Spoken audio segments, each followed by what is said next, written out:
Alright, to everyone tuning in, hello. Welcome to this UK Stimhack Slack finals.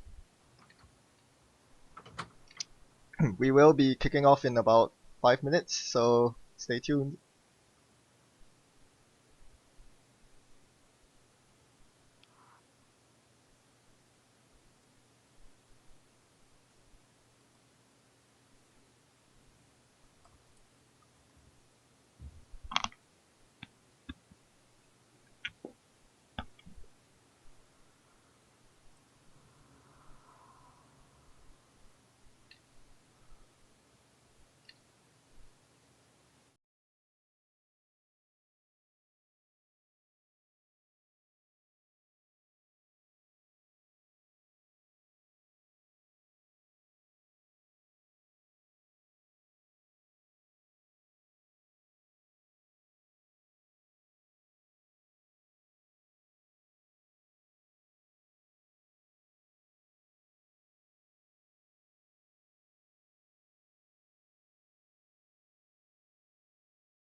Alright, hello everyone.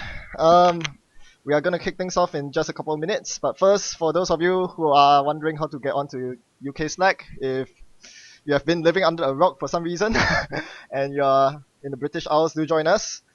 We are on stimhack.slack.com, and all you have to do is to sign up by going to this URL here and come say hello. We are a very, very warm and welcoming community, and we have been growing from strength to strength very, very quickly. So do join us. It's a lot of fun, and you won't regret it.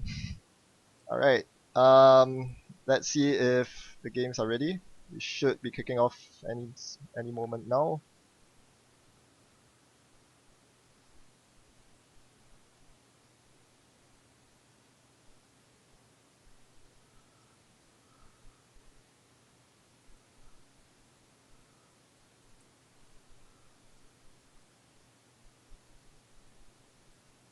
In the meantime, so today's Stimhack League tournament is something like the usual Stimhack tournament that is held on challenge, and basically all players play in a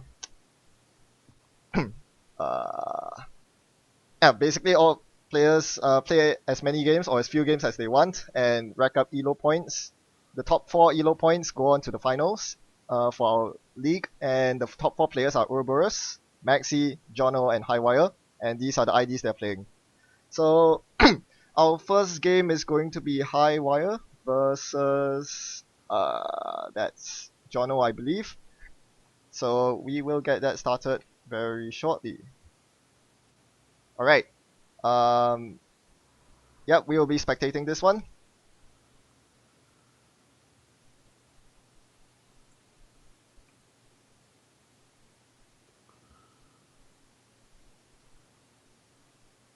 Alright.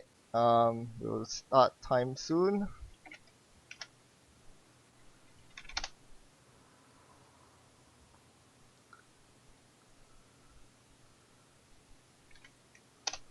Okay, round 1 is underway. Alright, hello everyone and welcome to Run Last Click. Oh wait, no, wrong part. Whoops, sorry. Hello everyone and welcome. Joining me today is Edie of Run Last Click. Hi Edie. Hello there. How are you doing? I'm not bad, not bad. Went for a run, it was in the sun, and now we've got some serious Netrunner to watch. It's exciting. Yes, we have. Okay, today, playing runner, Andromeda, is the caster of Neo Redding Grid fame. As always, his name is johno. You've heard his voice a lot if you have watched Neo Redding Grid, but this he hasn't had a lot of games online, so this is probably the first time he's being streamed live, and this is going to be a good one to watch. On the bottom we have hIghwire playing NEH Corp. And this is looking to be a very interesting deck. I heard hIghwire is a pretty cool person. I think he's a presenter for some British show about cars, maybe. Oh, he left when his boss got fired. Unfortunately, yeah. Yeah. Well, it was good while it lasted. Yeah. Anyway, let's get down into the game. So Andromeda plays a bunch of good cards. John Masnori, that's Yep. good for card draw. Katie Jones, that's good for money. And here on the corp side, we have a very spicy deck. Look at that. Very nice opening as well with the Ice Ice Hedge Fund, and now Jackson and something else going out. Yeah. What do you think about Butcher Shop right now? Seems like it could definitely catch someone off guard if they are not careful. I mean, you look at this board right here. Would you suspect Butcher Shop? That's the thing. No, I would not at this point in my life. And yeah. And you see the Sensi's Union, like, probably fast advance. Could be. Surely everyone runs Sensi at this point. If it's in fact, you have to. It's so good. Sensi is really, really good, yeah. It guarantees a successful runs because they have to kill it.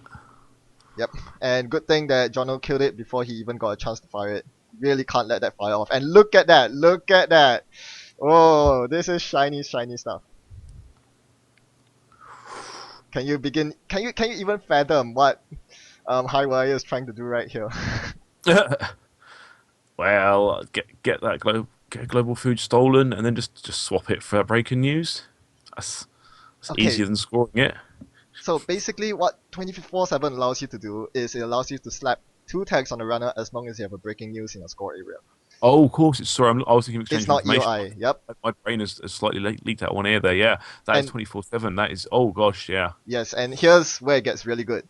24/7 says, as an additional cost to play it, forfeit an agenda. So normally you would have to score another agenda to get the tags on.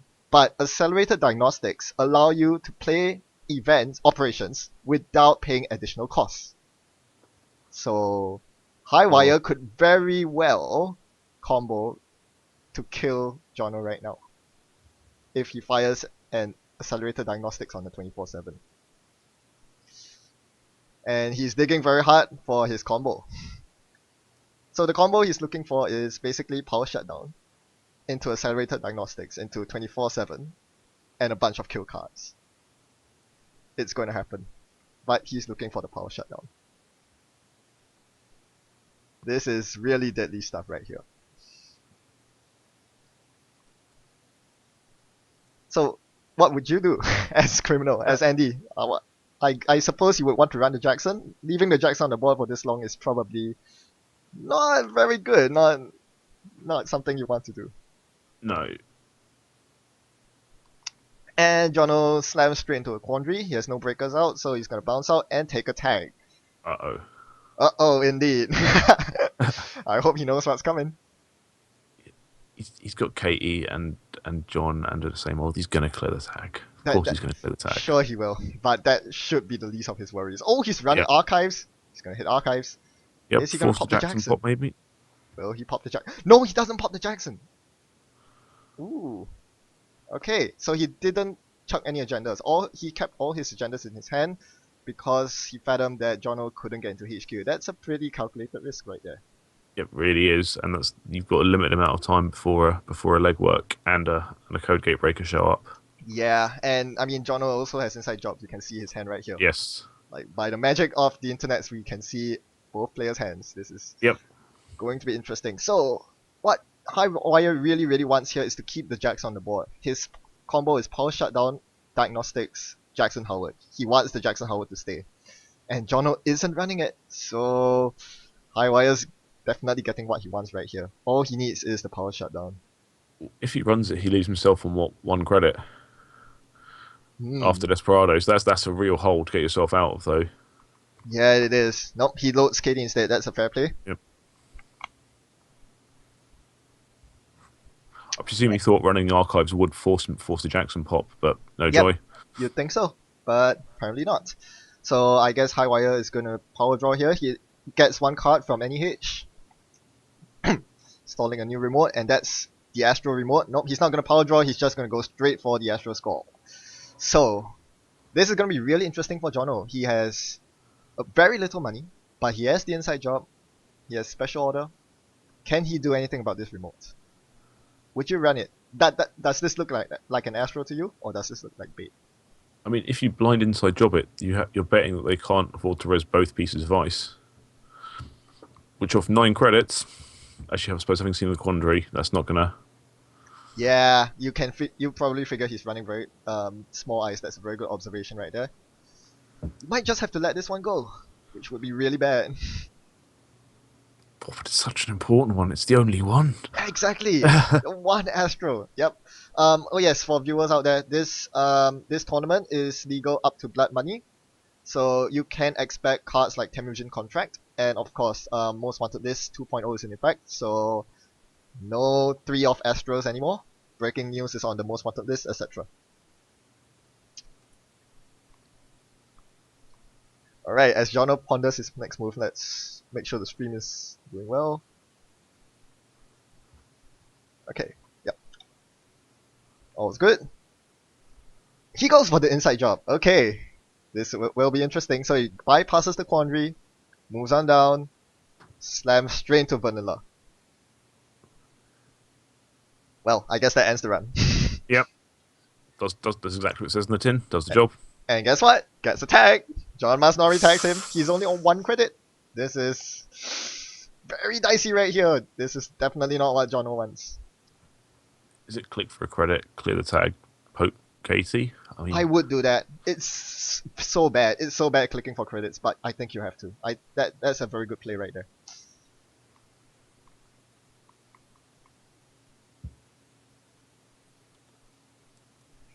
And oh, he takes the money off KD, so not getting the most efficiency like you would, but well, at least he's tag free, so that's good. Now, still to discard 1 card, but yeah. Yep, he discarded the Polop. Not gonna do much here. Now, johno just drew into Passport. That's gonna be very interesting. Oh, it was a special order actually at the end of his turn. Oh, is it? Oh, okay. Yes. I presume that's why he wanted the extra click and a credit from Katie to play, so he can special order the Passport to go on a bit of a rampage. Right, okay, fair enough. So it looks like he probably is thinking of going to account siphoning right here, which would be pretty good. I mean, he would be tagged, but that would be all 5 of hIghwire's credits, so that is not an unreasonable play. Also, Johno has seen the traffic accident in archives that was pitched, so he should know that he is leaving himself at a risk if he's floating tags. And he knows that at 0 credits he's probably not going to be threatened, so here comes the siphon.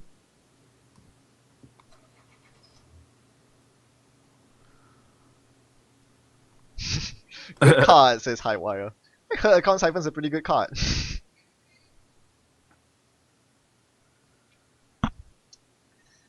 It's a great card. It's a standard. It's always going to be around. It's just it keeps people in check.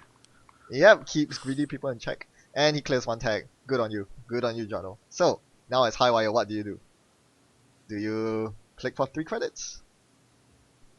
Do you play Sweet Sweet? No, he's gonna spam out. Very interesting. What do you think of the spam?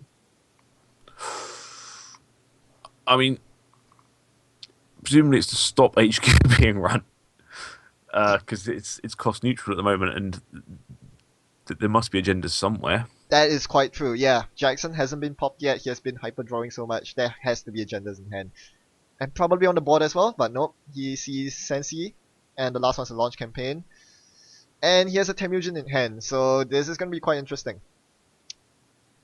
Ooh, that's a Oh great man, card. this is not good for hIghwire. He really wants to see the power shutdown at this point, but nope. He gets Hatchet Job.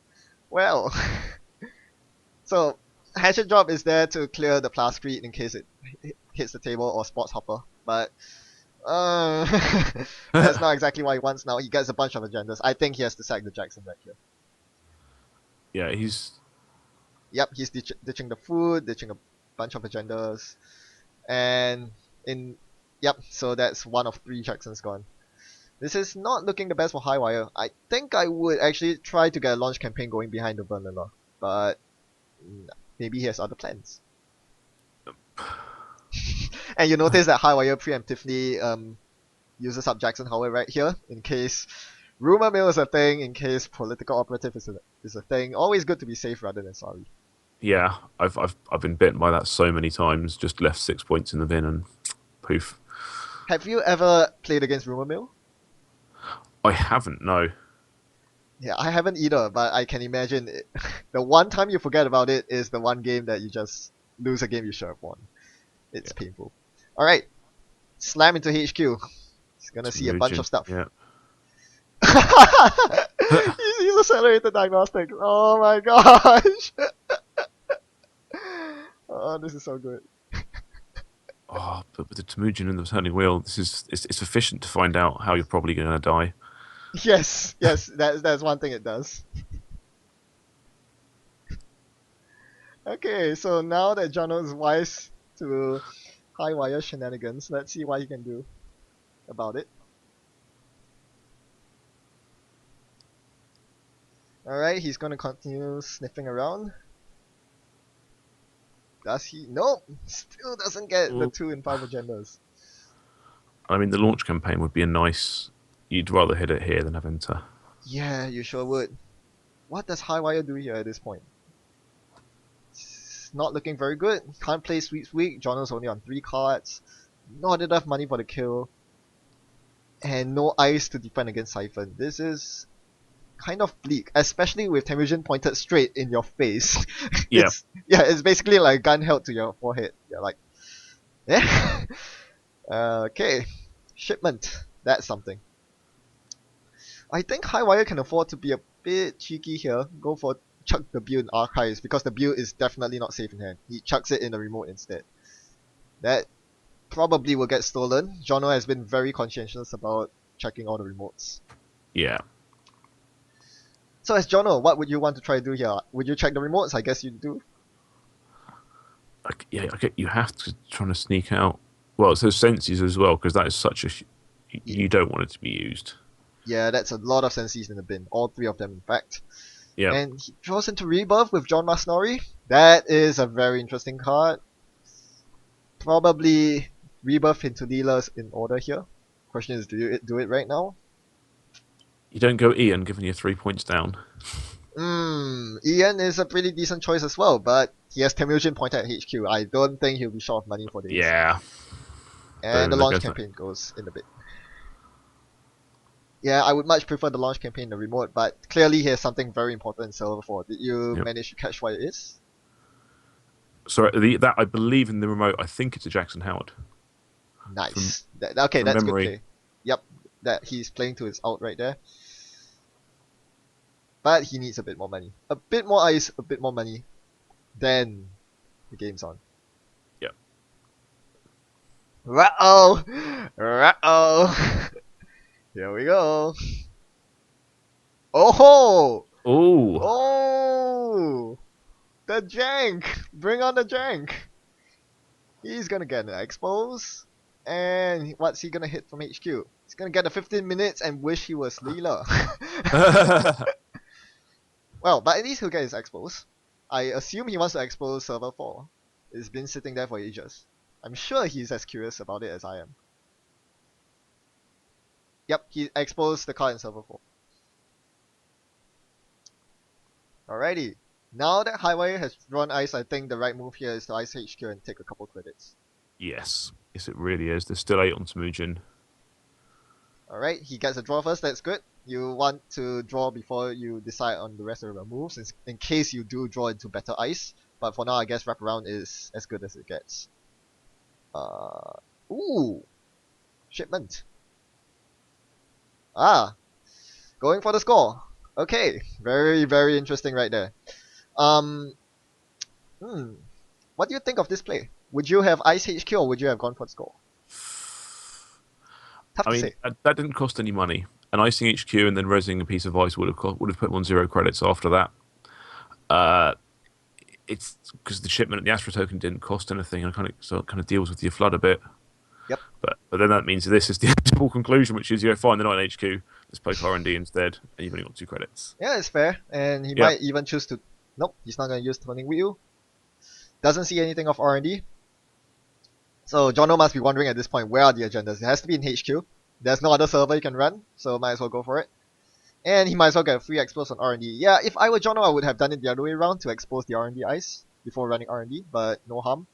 Yep. He exposes the Quandary on R&D. So, yep, no point resing the Quandary when it's 1 to break for johno, who is super, super rich right now. Still misses the build in hand. That build is proving very elusive. Yeah. Alright, so Charmed. now johno knows that a vanilla is coming hIghwire's way. Yep. And where will you put it? HQ? R&D? HQ. It has to be HQ. Seems fair? Yep. I suppose it's cheaper than the wrap. It still means you have to find that barrier breaker, and femming it would be the saddest day. Sure would, yep. Alright, so breaking news drawn, that's definitely not what he wants to see, but at least HQ is kind of tight for now. Airtight until Andy, now Silhouette, finds her paperclip. I presume johno is running paperclip right here. Yeah.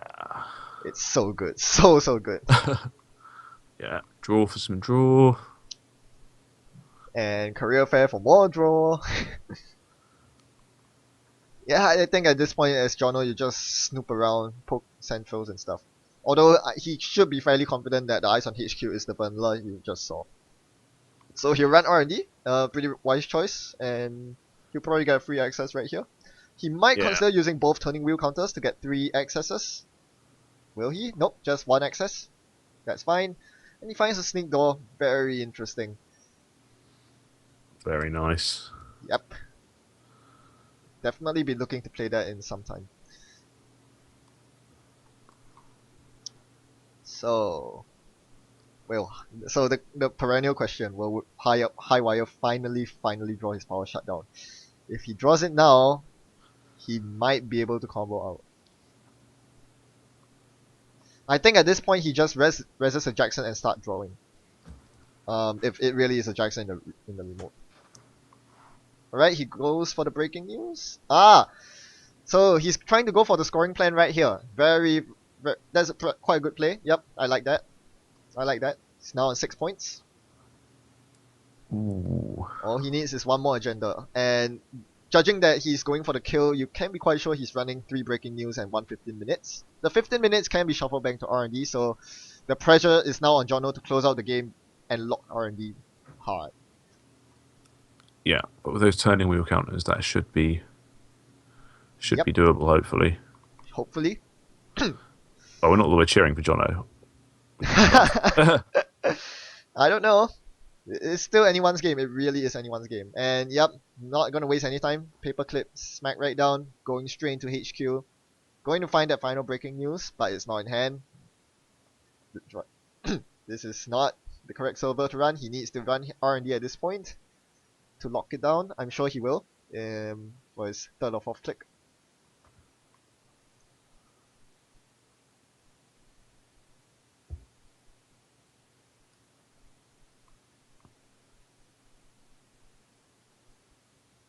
Johno really giving some thought to this.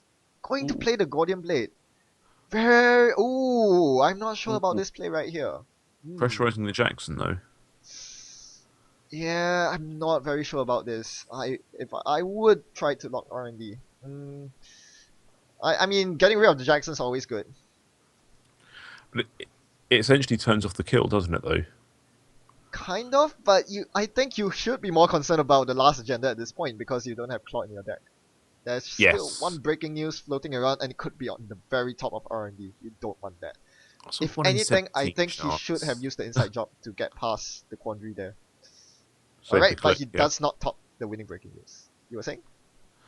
Yeah, you're right. Yeah, saved a click. Actually, they only kept the pressure on R&D as well. Yeah, and his Temujin money is slowly starting to bleed out a bit. The paperclip on the Guardian was pretty expensive to install. There's another Temujin sitting there though, ready to be pointed at R&D presumably. Yep, that's very true. He could also put it on HQ and go for sneak door, but at this point I don't think he has enough memory for that. No, he could. He could trash the passport. Yep. So Temujin on HQ is a very interesting play when combined with sneak door. It's awesome because it gives you two different paths into the Temujin server. You can run HQ or go through the back door, and that's pretty good. A pretty reliable way to get your money. But we'll see what Johno does here. I think at this point, as we said, he should attempt to lock R&D, and as you said, pointing Temujin at R&D is probably the right call here. Yeah. Or a count siphon. That's always the thing you can do when the opponent's on 5 credits. Or a count siphon, yes, definitely. Yep, looks like he might be going for it. HQ Temujin. Yeah. There goes the siphon. Nice. Right, so that completely cripples hIghwire right here, and I'm pretty sure he'll clear the tags. Yes. And there's no point raising the vanilla at this point, I guess. It's not gonna duck the siphon.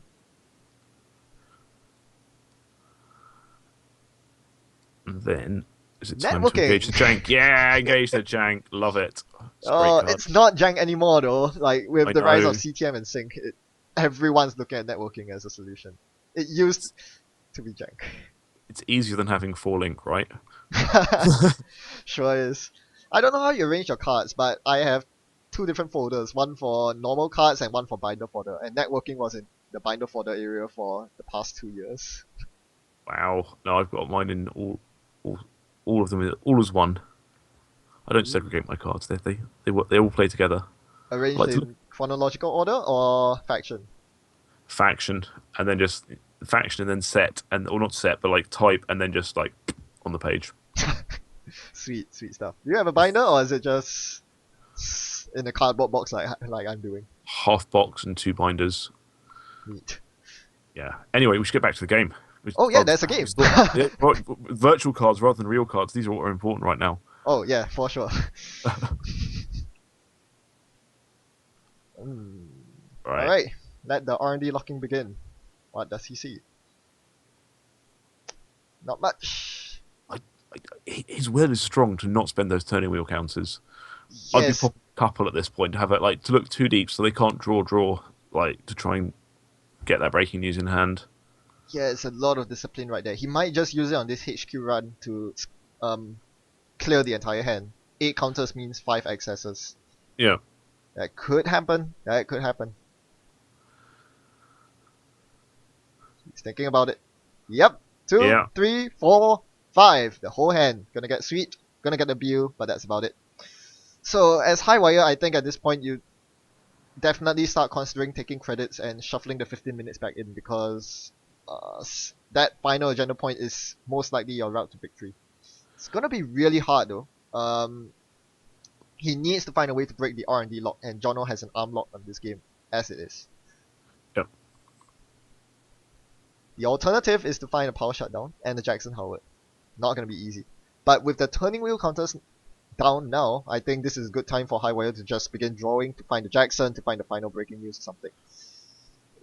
Instead, yeah, take 2 credits and grab the Build. At least the Build is safer in his hand, I suppose, than on R&D. Yeah. Except for the Temujin that's pointing at HQ, that means it's going to get run at least once per turn. Yeah. Well, I suppose in 24 credits, maybe not, but I mean... Nah, he's just going to run. I think the safer server right now might just be Archives. Sounds silly, but... that Build is going to go sooner or later. Ooh, he gets the food. Okay, 2 more points. He's going to go for R&D again, I think. This might be game. Yep. See one card. Nope, not there. Johno is just on fire at this point. He's just going to run every single thing. Until he gets a win. Just keep on running. Always be running. Don't think Johno, run. Yeah, at this point, you're like, there's nothing you can do. Your stack's gonna run out. You don't need money. Just run. You just run like the wind. You might even want to check archives here. That's not a wrong play.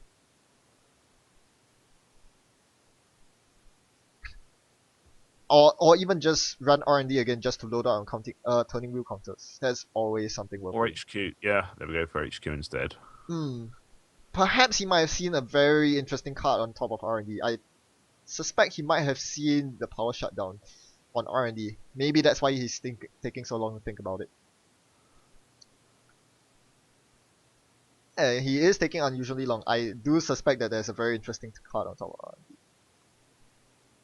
Goes for HQ again, 1 and 5. Will he get it? Does he turn it to 2 and 5? 2? Find out. With turning wheel counters, no. Nope, he's not going to use turning wheel. No. What's the top card? Let's see the top card. The third copy of it. Diagnostics. If you know the rest of your deck, do you just blow through your entire deck with 3 accelerated diagnostics? That is a thing you could do. I guess you can't really, because you can't afford to play Scorched Earth at this point, but that would be very interesting. You're betting on there being a sweep before the Scorched Earth then, right? Oh, he's shuffle and then draw. Yes, to draw the breaking news. There we go. That's the smart play, using the 15 minutes to get the shuffle, then just lucking out on the draw. There it is. Yep, that's a very good play. Now he just has to hold it in hand. Yep. And the project build goes in archives, which I mentioned earlier is a very good play. The build will not win Johno the game. He has to find the 1 and 5 breaking news in hand. This is going to be very, very difficult for Johno to call without a legwork. If he knows it's in HQ and runs it 4 times, that would be an amazing play. But nope, he siphons instead. That's a good play as well. Yep. Stops the score, unless he has shipment.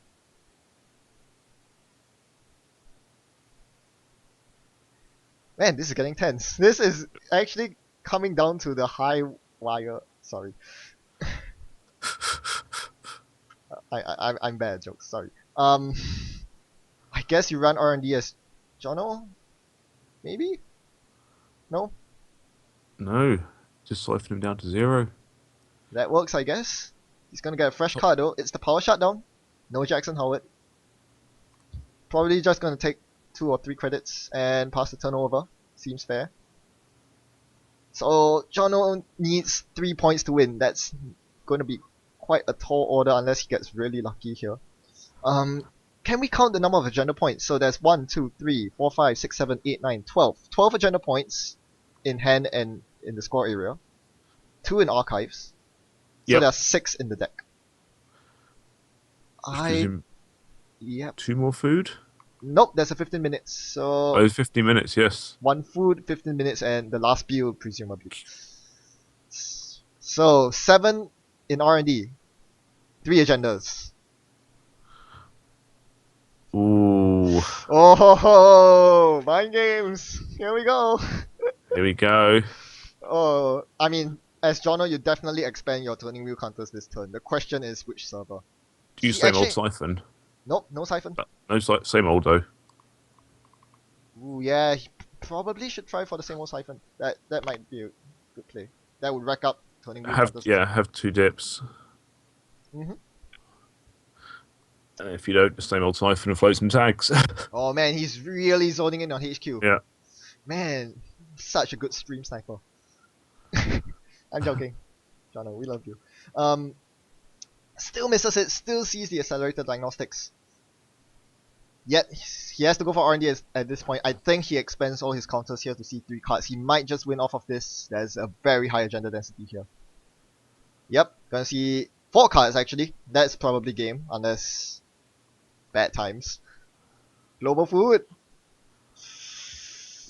Oh, he gets to 15 minutes, so that's There we game. go. 7-6 in favor of Whew. Johno. Wow. I'm sweating. It's not even the fact it's hot. That's an exciting game. Whew. That was really, really close. Anything else to say about that? I'm quite pleased that no one got hurt. I hate to see violence, particularly in the realm of Netrunner. No traffic accidents. No one house got burned down. It's reassuring. I feel safe. Yeah. Yep. Things could have gone a lot worse for Johno. What do we think about the rebirth decision? Would you have rather had Leela? I suppose did it have I an think impact? so. Yeah, it's not much actually because hIghwire wasn't installing much. I think it didn't really matter in the end. Hmm. That's a good question though. Alright, so it looks like ouroboros won with his CI, and Johno won with Andy. So those are the initial scores. Now, normally we do, we are doing a round robin format. So each player will play every other person in the top 4, and they'll be playing both sides. But we'll hop into the other game for the second side, so that we can get coverage of everyone. Alright.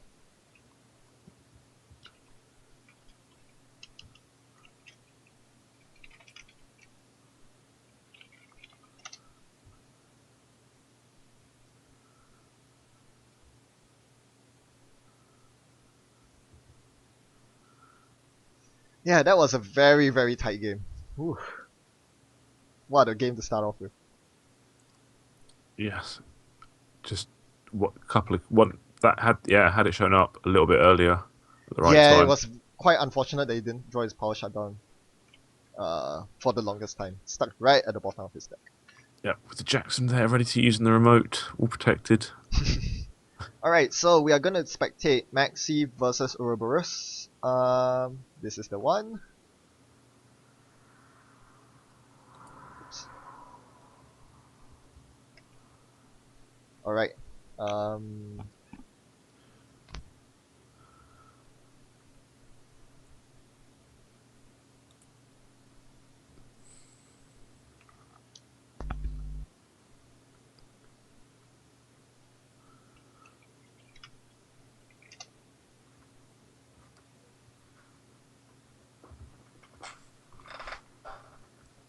Alright, we'll begin the round. Alright, so Edie, would you like to introduce the 2 players we have here? Yeah, we have got Maxey, who I know from my London meta, but he's originally from Norwich. And we also have... Oh god, I'm terrible at names. That's Dan. Dan's That's wrong. Dan. I was looking for nicknames. Yes, who I believe is also from London. Yeah, a lot. Yeah. London represent.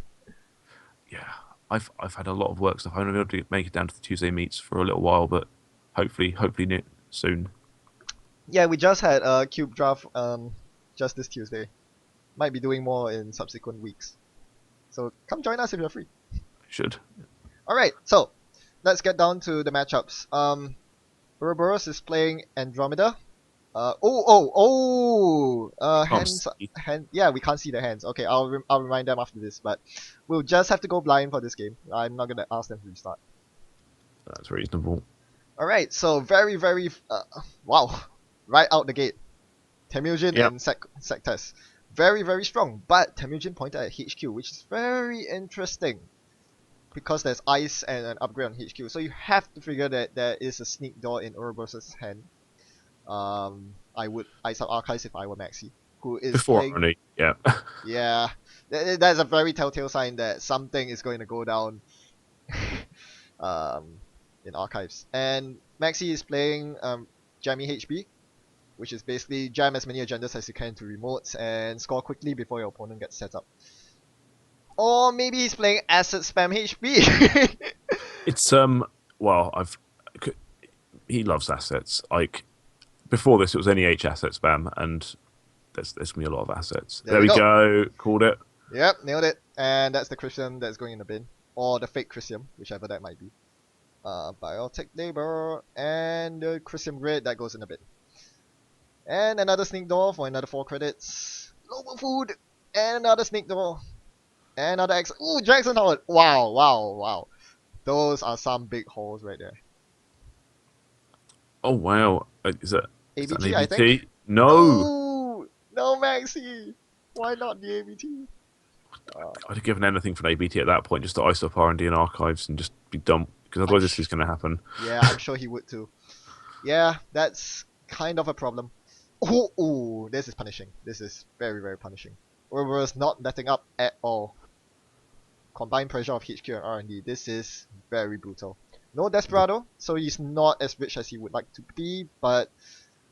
Ooh, I mean, that's we've barely crazy. started sec testing as well though, because it's all been sneak door. That's true. Yes, he does have sec testing. So, Yep. if you target HQ with sec testing and Temujin, as I'm sure Ouroboros will do right here, a single sneak door run nets you 6 credits, 7 with Desperado, which is insane. That's insane economy. Oh, Tama for account siphon, reasonable. Would you account siphon or desperado is the I suppose account Probably siphon. account. I would say account siphon because yeah, you don't want to lose 5 credits. That being said, Maxey needs to be able to defend his centrals from leaking agendas, otherwise the Tama will go in the bin. Whoa, maybe you were right. Maybe Desperado was the right call. You called it pretty well. So with no breakers on the board would be the Yep, but you can be sure that he'll start face checking all the ice once Maxey decides to ice up archives. yeah. And that's gonna put quite a strain on Maxey's economy because he spent quite a bit of money in advancing that Vitruvius. So that's a bit of a problem. Nope, nope. This game's going too fast. No time for ice. The agenda has got to go in server 1. Fairy comes out. And R&D straight away. This should be interesting. Oh, that's not what I was expecting to find there, because we saw that from HQ, from one of the sneak door runs, but not on the remote. Yeah, that's not ideal, isn't it? I mean, is it? Like, two strength code gate. That's not what you want. No, I mean it's great against Faust, but He got the ABT! the, Always beat the test! fire it, Always beat fire the it. test! Go for it! Yes! Yes, Oh, Maxey! yes. Do it! He's done it. Nope! Oh, Come on, those are ice. No, no ice. nice. Come on, that has to be an ice. Oh, Eli, not Not the an best, ice. not the best ABT. But it's still something. Yep. It's still something. So interesting, would you put the Eli on R&D? it probably would have gone on archives to stop me from getting sneaked all day long. Yeah, I would also put it on archive just to make it much harder for Ouroboros to check archives after the Yeah. ABT. There is that as well. They're going to have to spend the 2 clicks to go and check it. Yep. And yeah, the sneak door is just giving Ouroboros so much tempo right now. Ooh, surprisingly, it did not check archives. I guess it's a bit of mind game going on here. If he didn't put the Eli on archives, there must be no agendas in archives. I would still check it anyway. Because why Yeah. not? Yeah, it's quite interesting that you put Eli on R&D because R&D is usually the server you defend the least if you're trying to rush out. Usually you want it on your scoring remote or HQ to defend against Siphon. But I guess Maxey is feeling pretty good about where he is right now. Server 3 is probably what do you call it? Advanced assembly lines, maybe? Yes. Except that he's not firing it, so could be a Jackson. Actually, there's a good chance it's a Jackson. Oh, no, it's the assembly lines. Yep. Yep. Ooh, not ice. Not ice. Maybe that's a Jackson. Alright, 2 out of 3 breakers. That's a Zuki Master going to server 1. Is that a Turing?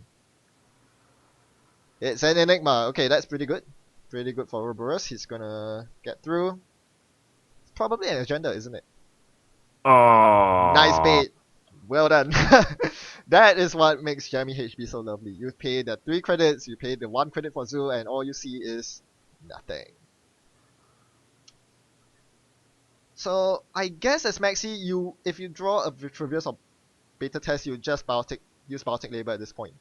yeah. Which kind of explains why he doesn't care at all about HQ or R&D, which seems pretty good. I mean, HQ or archives, and yep, he just drew the agenda, so that's getting scored. That's another ABT. Do you fire this one? Fire it. Of Yeah, course you he's done it. do. Yeah. Server Force probably a Jackson, so that's a good fire. Does he get any ice? He surely has to. He has dug through half his deck, only seen what, 4 ice? I think there must be quite a few ice in that beta test right there.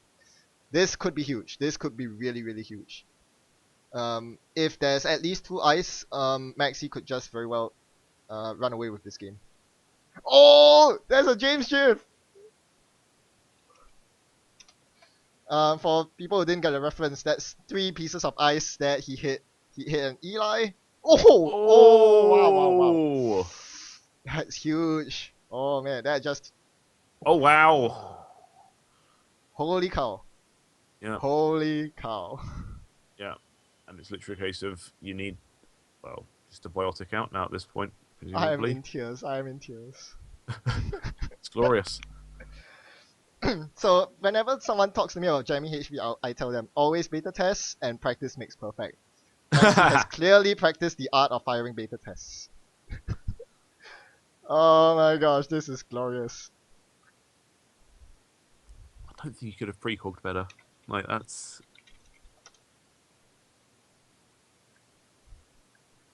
Okay, so what do you do right now? I guess you. Would you sneak door here? what to check that last card. Yeah, that 1 card. It's almost certainly not an agenda. He's Yeah. spending 2 clicks to do it. Oh, no, he's not spending clicks, he's getting a paper clip. Right, fair enough. That's good. It's gonna still cost him a lot of money. He's gonna be down to... Yeah, that's not very good. And you can see why Maxi decided... It's an archive memories as well. Exactly. Yep, so he didn't need to fortify his remote at all because he knew that he could archive mems for Biotic Label. That's a very good call by Maxi. And yeah. Ooh, for the emergency shutdown, that's why, on the toll booth. There we Nice. go. Yep, that's a very good play. Yep, I didn't see that play coming, but that's a very good line of play. Yeah, I was thinking about pull-up, and I was thinking, well, that's pointless at this point, but emergency shutdown on the toll booth, that'll... With another Temujin, that could do work. Yep. Although if I were ouroboros, I would try to draw for another Temujin, a second copy, because at this point he's down to 3 credits. Sec test is kind of closed off at this point, so he needs to get some money going, and he really doesn't want to click for credits. If he could get some Temujin money from that sneak door, it would have been a lot sweeter. But I guess he's really short of time right now. Maxi just put Biotic Labor in hand with the archive mems, so yep. Ouroboros is really on the clock right now, and important to note, Tama is still on Siphon. Ouroboros has still not stolen an agenda, so even though he's cleared the way to HQ, Siphon still doesn't do anything. So Ouroboros is quite stuck for money at this point. Yeah. And he gets a John Mas. Interesting. Wow. That's very risky. Yeah, there's particularly 2 credits at this stage in the game. You're not going to get a lot of those nice Oh wow! free. That top Boom. deck. Oh, that's amazing. There we go. Well, Maxi, that is how you pilot Jammy HB. That was pretty well played, I have to say. And commiserations to Ouroboros. That he tried pretty hard, but when you get 3 ice beta tests, there's only so much you can do. Yeah, that beta test was huge. That was lovely. Alright, let's catch the tail end of the other game. hIghwire versus johno. Is it still going on? Yep. Alright, so this is the other side of hIghwire versus johno. For those of you who have just tuned in, they play against each other in game 1. hIghwire's Butcher Shop NEH lost to johno's Andromeda. This is their second match, and hIghwires on Valencia with Vigil. Very interesting combination there. Versus johno's NEH.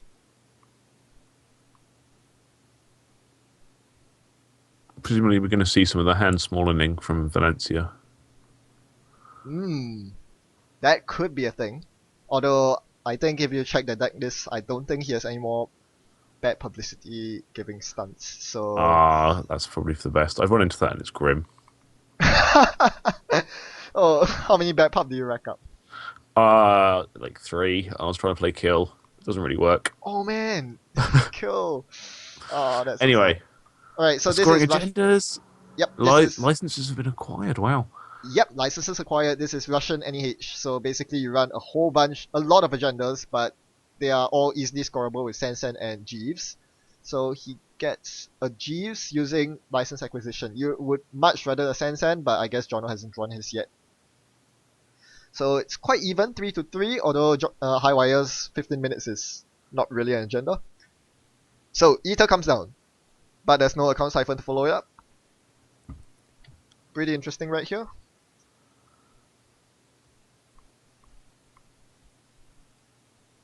So, very interesting. He runs second click. For Temujin. For Temujin, of course, yes. Yes. Yep, that is a thing you can do, and it's completely free. He doesn't need to pay money because he has the one bad pub. So that's really good. Yep. Yep, you might be thinking about Apocalypse there, but he didn't have enough clicks for that. And Kitty! Kitty cats! Poor Jeeves. Yep. He's just blank now. He's gone to the pub. Nope. Yep. He got brain fright, had a bit too much beer or something. Yeah.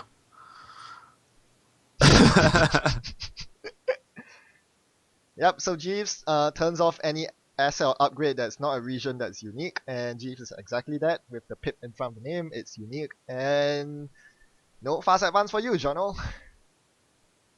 Did this make you move? This card make you move all of your terrible upgrades from your not being played folder into your might be played folder? It just might, yeah. I'm starting to look at old Hollywood Grid again. Do you need to read that card? I do need to read that card. I've been looking at Strongbox, to be honest, but anyway. Yeah.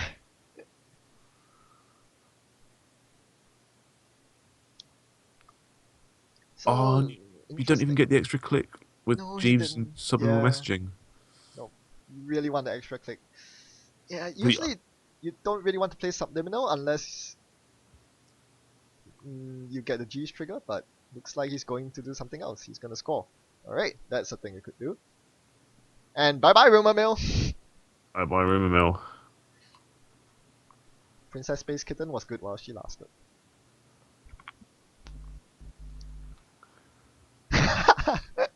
Visual this. 4 cards in hand. That's why you need to play Itinerant Protesters. Players out there, take note. Itinerant Protesters, best card. Recommended by ED of Run Last Click. Yeah, it's great. It's horrible to play against. Also, I think Brain Taping Warehouse is not unique, and Surat City Grid's an upgrade, so your deck's still good, ED. Yep, that's still good. All the new Brain Taping ID is good. Oh yeah, you gonna try that out? Am I gonna try that out? Of course I'm gonna try that out. Just the value that is possible is just, yeah, you can make just red stuff for free. It's gonna be amazing. It's gonna be terrible, but it's gonna be amazing. Such value. I really want to see your Brain Taping Warehouse deck in action one day. It just sounds glorious. The one time you get actually pull everything off. There have been so many. The Surat one I wasn't a big fan of, actually. I found that a bit combo-wombo-y. So it's just Brain Tapings? Straight up? And a load of other assets that cost 3 to 4 to trash. You just keep installing stuff. And eventually they can't break everything. And you put links in front of some of it, and it's fine. Is it encryption protocol as well? That had to be cut in the end. I ran out of deck slots. It was the saddest time. Yep. Alright, back to the game. Something happened. There was another Princess Space Kitten in hIghwire's hand, so Kitty's back online. Jeeves is dead, brain dead again. Had a bit too much alcohol. We didn't even mention the Sansan getting trashed because, you know, that's just a thing that happens. They get killed. Yes, because they are good players and Sansan's going to the bin. Surely. So it's quite interesting because hIghwire doesn't really have a way into centrals. Valencia with Ether, you can blackmail, but you're not gonna get accesses. So it looks like he has some other way of getting those agendas, prying them from Jono's cold dead hands. It's not just And gonna be medium and loads of blackmail, is it? very possible. Could be Kyo as well, which works with Ether. Yeah, oh, of course it does, yes. So, do you check server 8? Something new went in there. 15 minutes goes back in the deck. I mean, on 5 agenda points, you kind of have to. Yeah, You've got no option. You have to go. But then, how do you access? Do you have to blackmail that? Presumably, there is a blackmail in there somewhere. yeah, you have to blackmail that. Even if it costs you a deja vu or same old thing. I think you have to. Let's have a look. There's a blackmail in the bin, isn't there? Yeah.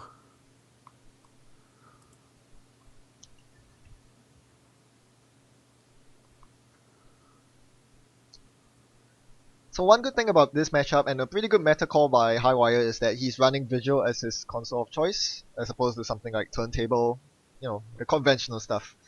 Against any H, you're almost always going to get that one card every turn, and that's quite a huge deal. No, that is a really good call with the NEH draw. I suppose you don't get it against the horrible we give you trace people, they're grim. But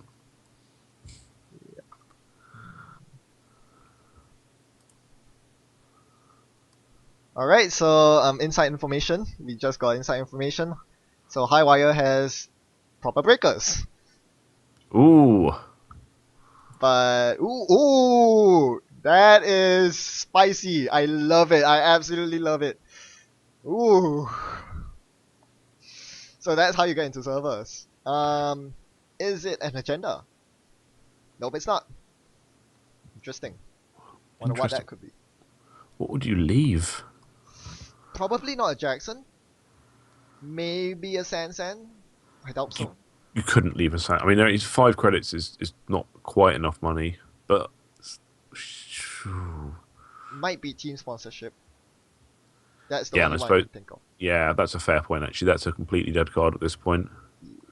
Well, Kind of, yeah. He could kind still of. score a 1-pointer, but Yeah, or it could be another Jeeves. But in any case, that's an upgrade. Probably a Sansan. Although Valencia, who is now Quetzal, can get through that wraparound, so Johno's probably double stacking barriers at this point to keep Quetzal out. Although, yep, as we mentioned, Valencia is running a paperclip somewhere in the deck. If she finds it, that could change the game again.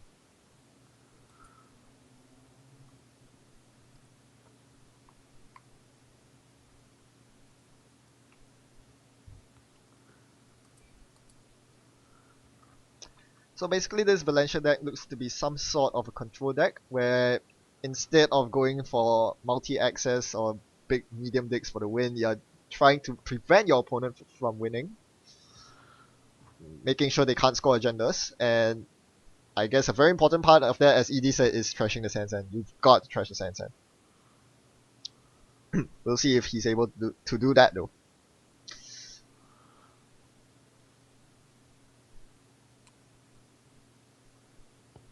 Alright, so now hIghwire is getting some money.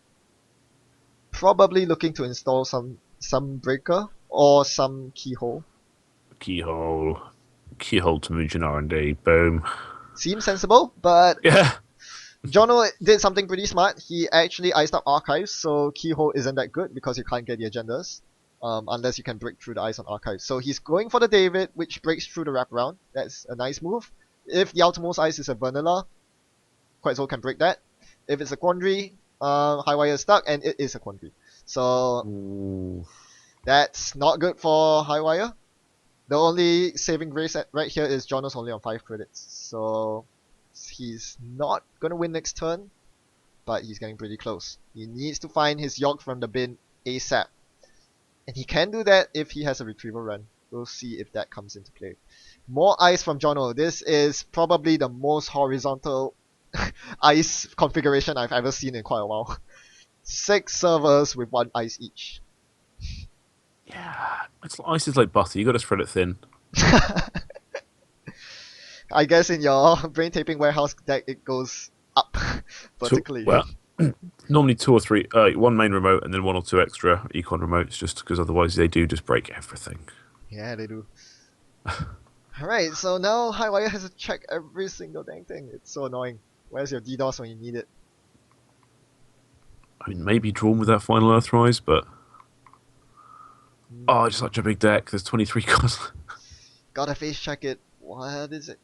Nope, it's not an agenda. It's something.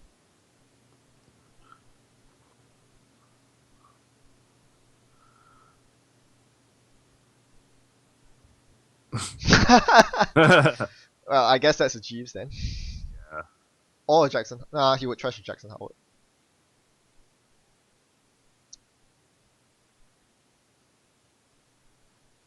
Let's check how much time there's left. Okay, there's still a good amount of time left. Yep, so that's why he has been amassing a good amount of money, just to deny those credits. This was a very opportune time for hIghwire to do the vamp. Johno's on exactly 6 credits, so he can win with Bill or Astro into shipment into San. So the vamp prevents that, or not, because you rest San. I almost forgot about that. Yep, that's the thing you could do. So that basically does nothing.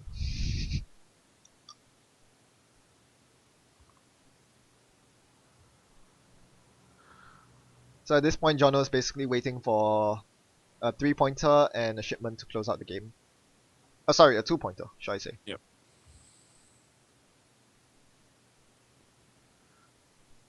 Yeah, another thing that has to be checked. Yeah.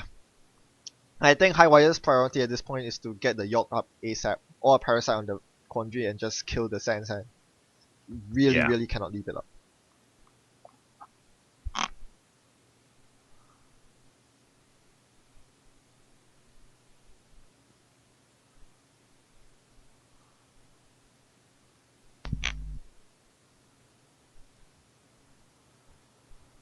There we go, Deja.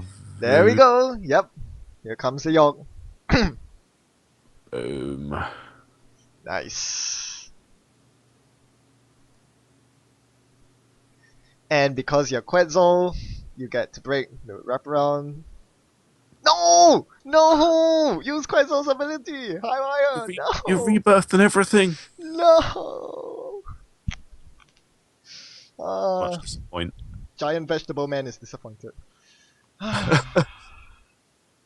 Why?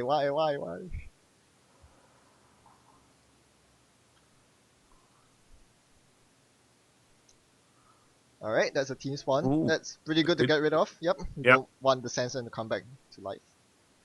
Oh yeah. Scoring and breaking news from hand would be devastating, or 15 minutes. Yep. Speaking of which, since this is Russian NEH, Johno is running 3 breaking news and 1 15 minutes. So I think at this point, Jono's out really is to score 2 small agendas for the win. Which seems quite reasonable. I think it would take him a bit too long to get the Sansa. Yep, and as I said it, he's going to score 1 of them, putting it out at 6 points. So this is kind of like the situation we had last game, but in reverse. Where hIghwire was on 6 points and trying to score the final agenda. But this time it looks much more in Jono's favor. Yep. The court's favor, rather. Yep. Preemptively Jacksoning as well, so presumably to thin out R&D a little bit. He does not want Rumor Bill to come back up and kill Jackson. So he wants to use Jackson while he still can, which is pretty good. Yeah, a bit surprising that hIghwire didn't just kill the Jackson, since he's on Keyhole, which he now plays. Alright, so this basically means that he's gonna get he's gonna get a lot of agendas. At this point there's nothing that can stop hIghwire from running archives to steal the agendas. Johno needs at least he cannot res Quandary, he cannot res Vanilla cannot keep him out because he has quite low. So I think for your last click you just keep key holding, I think. You're okay with Johno top decking an agenda, I suppose.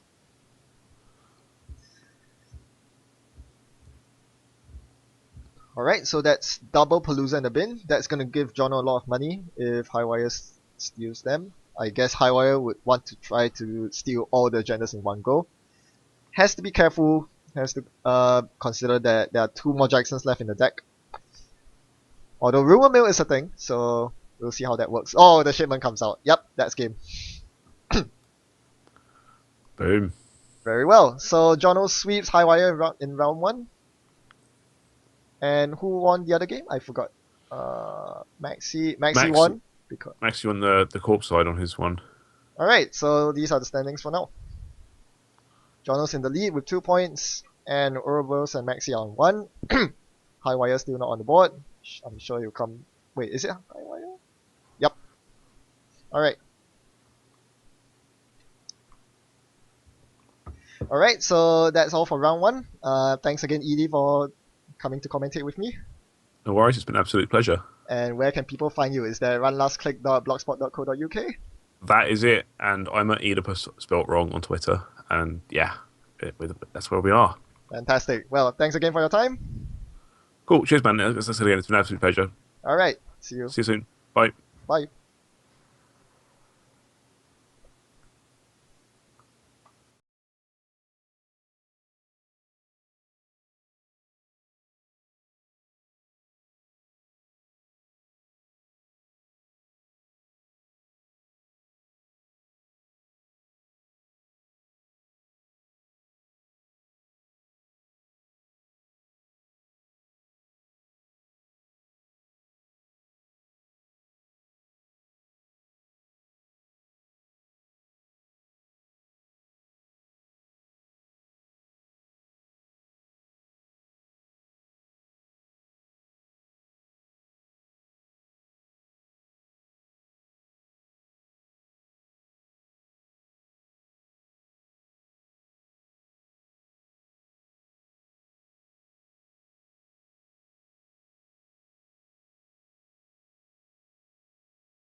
All right, we'll be back for round. We are back for round 2.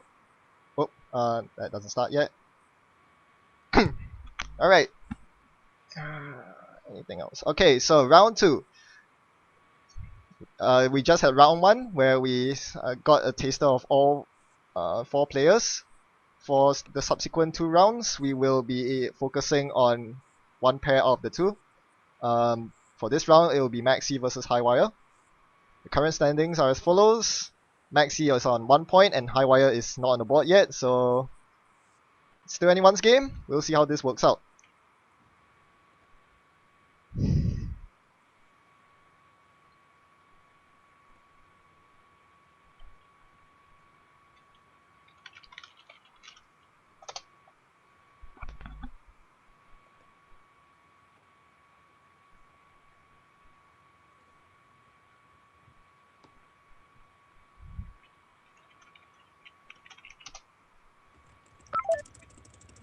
Okay, we should be ready. Okay, let's start the round. 65 minutes begins. Alright, hello everybody. We are rotating commentators, so joining me for round 2 is Swifty from the Redox Meta. Hi, Swifty. Oh yeah. Doing good. Well, they've got hand turn this time. It made watching the other games a bit more awkward, but Is everything good?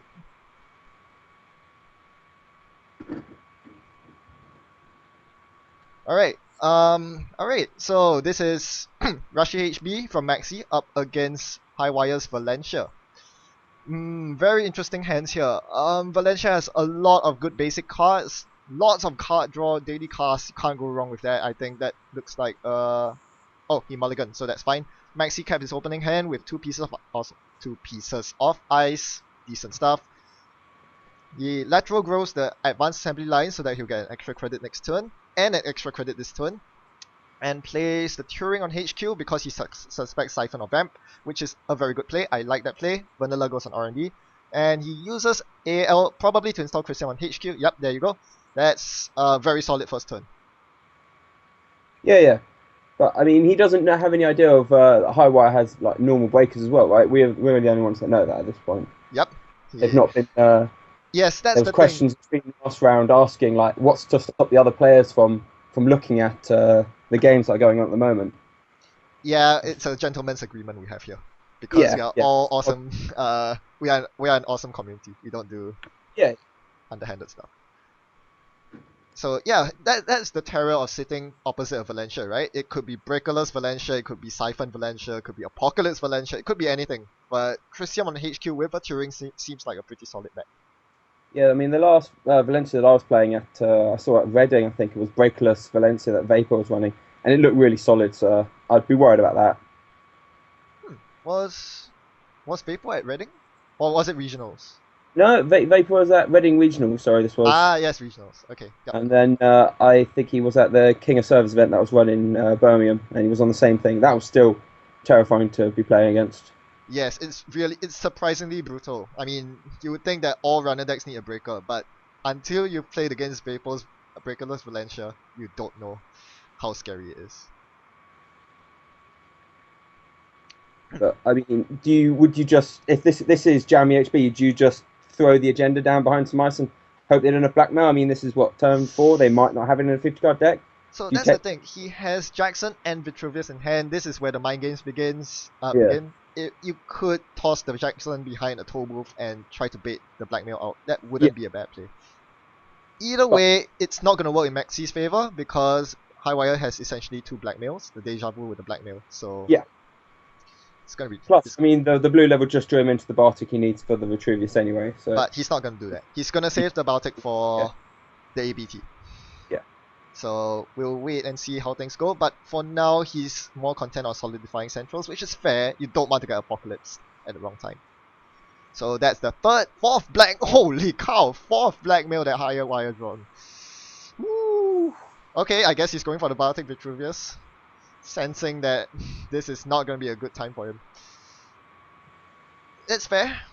Yep, but things are definitely looking in Valencia's favor. A lot of money, Earthrise is ticking down very nicely, and the Keyhole just just came into play. So this is gonna be a bit rough for Maxey. Now, if Maxey is following my deck list to any extent, he will be running 2 Chronos projects. hIghwire needs to be careful about pitching that paperclip in a bit. At this point, I'm quite scared of just ditching paperclip because I predominantly play criminals. It's nice to be able to get it back out of the heap, but you're always terrified of just a Chronos just destroying your only breaker. Exactly, and he's gonna lose blackmails. There are no blackmails yet, but he could lose them in some time. Alright, I think hIghwire should have contested the Jackson a long time ago. It's been sitting on the table for ages, and now Maxey can do a lot of stuff with that Jackson. Well, there would have been an opportunity for him to trash it when there would have been only 2 or 3 cards that he wouldn't really had a choice if he wanted to use it effectively, right? Yeah. Lateral growth and the advanced assembly lines. So you're not getting as much value, but I mean, it's more to prevent the card draw, I guess. Like, Maxey being able to filter through his deck is quite a big deal. On the same token, I guess. Well. Sorry, come again? And to fix the ABTs as well. Exactly, yes. I guess hIghwire doesn't really care because he's running 2 rumor mills, if I'm not wrong, so the Jacksons will be dead sooner or later, but it's always good to get rid of them while you can. Sure, but even against Valencia, you want to be firing ABTs just to limit the usefulness of blackmail. Oh, hell yeah. Fire every single time. Why all of them? I mean, why not? Yeah. Okay, so what hIghwire is doing here is to get rid of the potential Chrysium before installing Keyhole and running with Ether, because once the ice is rest on R&D, it's very hard to get Keyhole runs if there's a Chrysium at the base of the server. But nope, it's a bait, it's Cyberdex. The real Chrysium is on HQ. So that's pretty good. The HQ Chrysium will defend against Vamp, and that is actually quite important because hIghwire is pretty rich.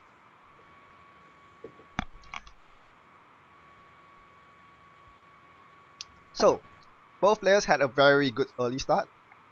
A lot of money from both sides. The ABT comes out, that's a huge card.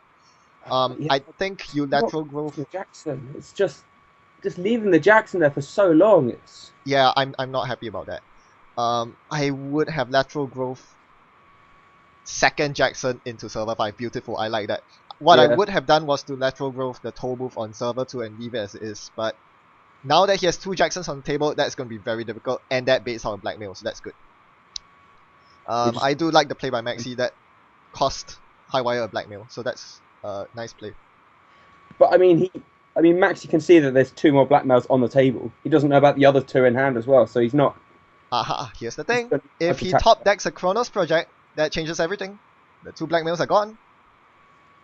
If he's on your exact list. Yeah. But I suspect he will be trying to fire the beta test. Yeah. Ooh. Removing Jackson. Interesting decision. I'm not sure about that. Wow! He drew another Jackson. I'm not sure about removing the Jackson, honestly. It looks like you want to fire the ABT right now. And why would you get rid of the Jackson? That I'm a bit confused about that. But he's gonna fire it anyway. It doesn't matter. And he probably misses. Or not. That one might hit. Probably considering whether he's putting an R&D or the remote. Yep, the remote seems yeah, I'll fair. put it on the remote. Yep, that's a good option. Yeah, if he had the Jackson in play there, he could have reshuffled extra cards in archives. So I'm really not sure about that play.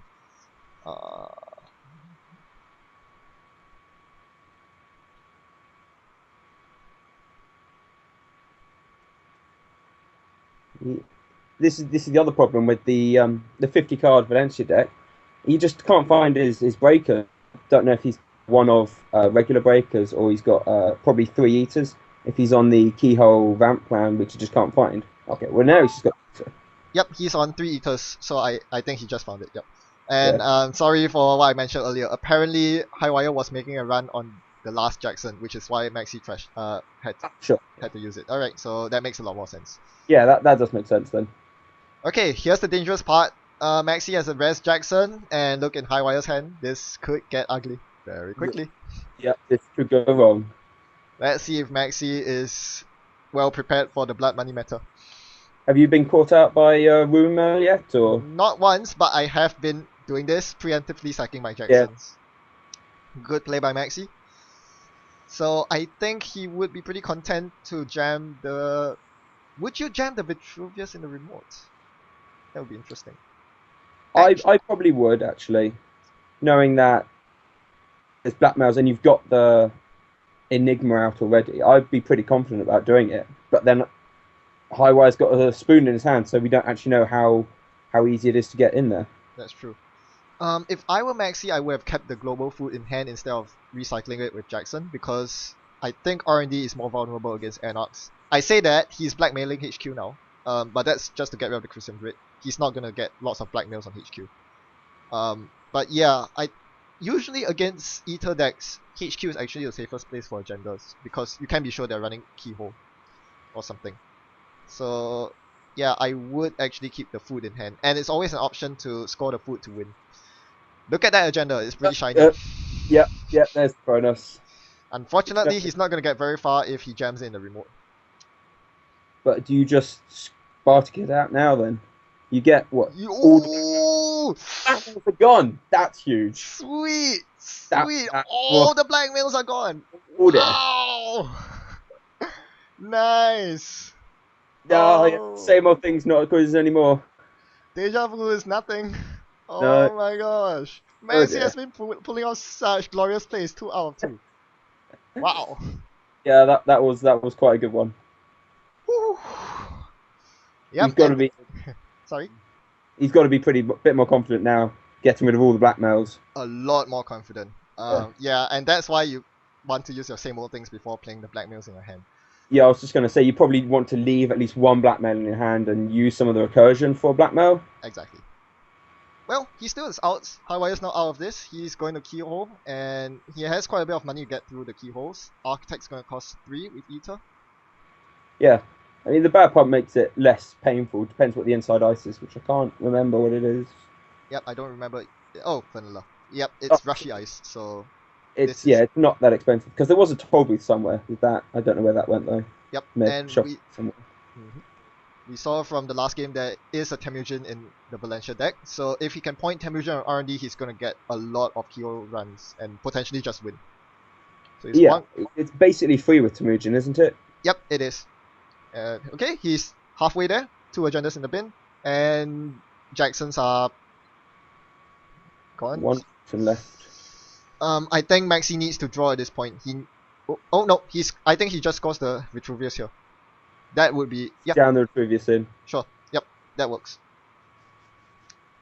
And advanced assembly lines to protect the server 5, I guess, or yeah, server 5. Why not? Toss an Elar on server 5, make it super hard to get in. Yeah, sure. I mean, I'd be also be worried about archives, yeah, because Nice. you've got the ones in there already. Yeah, it depends on what the ice on server 5 is. I don't really remember. Because yeah, he can spoon the remote, so that's a thing that could happen. But yeah, ice on archives means that he can't really win easily. So it looks like he's not interested in checking the remote at all. So hIghwire looks like he's gonna lose this. He has only 1 click left to run the server, and he can't. So yeah, that looks pretty much game. Yeah, pretty wrapped up. Wow, that. Well, it was that Kronos was really a big nail in the coffin. That Kronos, that was amazing. Man, Maxey, you make me really, really proud. Can you hear me? Certainly next week at the Reading BABW, I'm going to be so on the lookout for Kronos projects. Yes, always suspected in HB. That was a beautiful Kronos project, and Maxey played that very, very well. Yeah, it was very well done. Yep, and not to take away from hIghwire as well, he did assemble his pieces pretty quickly. He did what he needed to do, get rid of the upgrades on centrals, but yeah, just a few too many blackmails in the bin. I think it may have just been like the sort of Valencia problem. You've got a 50 card deck, so it's sometimes hard to find it all. I mean, he had a couple of Earthwise to draw through the deck. Yeah, he does. Other than, he was just manually digging through for a 50 card deck, which is always a horrible prospect. Yeah, I guess he still had all the tools. He had all the blackmails he needed. He's just didn't play around the Kronos, which cost him the game. Yeah. Alright, let's hop into game 2. Let's check the time. Yep, there's still a lot of time. With the matchups, a lot of yellow, a lot of criminal. We should not be going to time. Is that game up yet? I haven't. Let me know when it's up.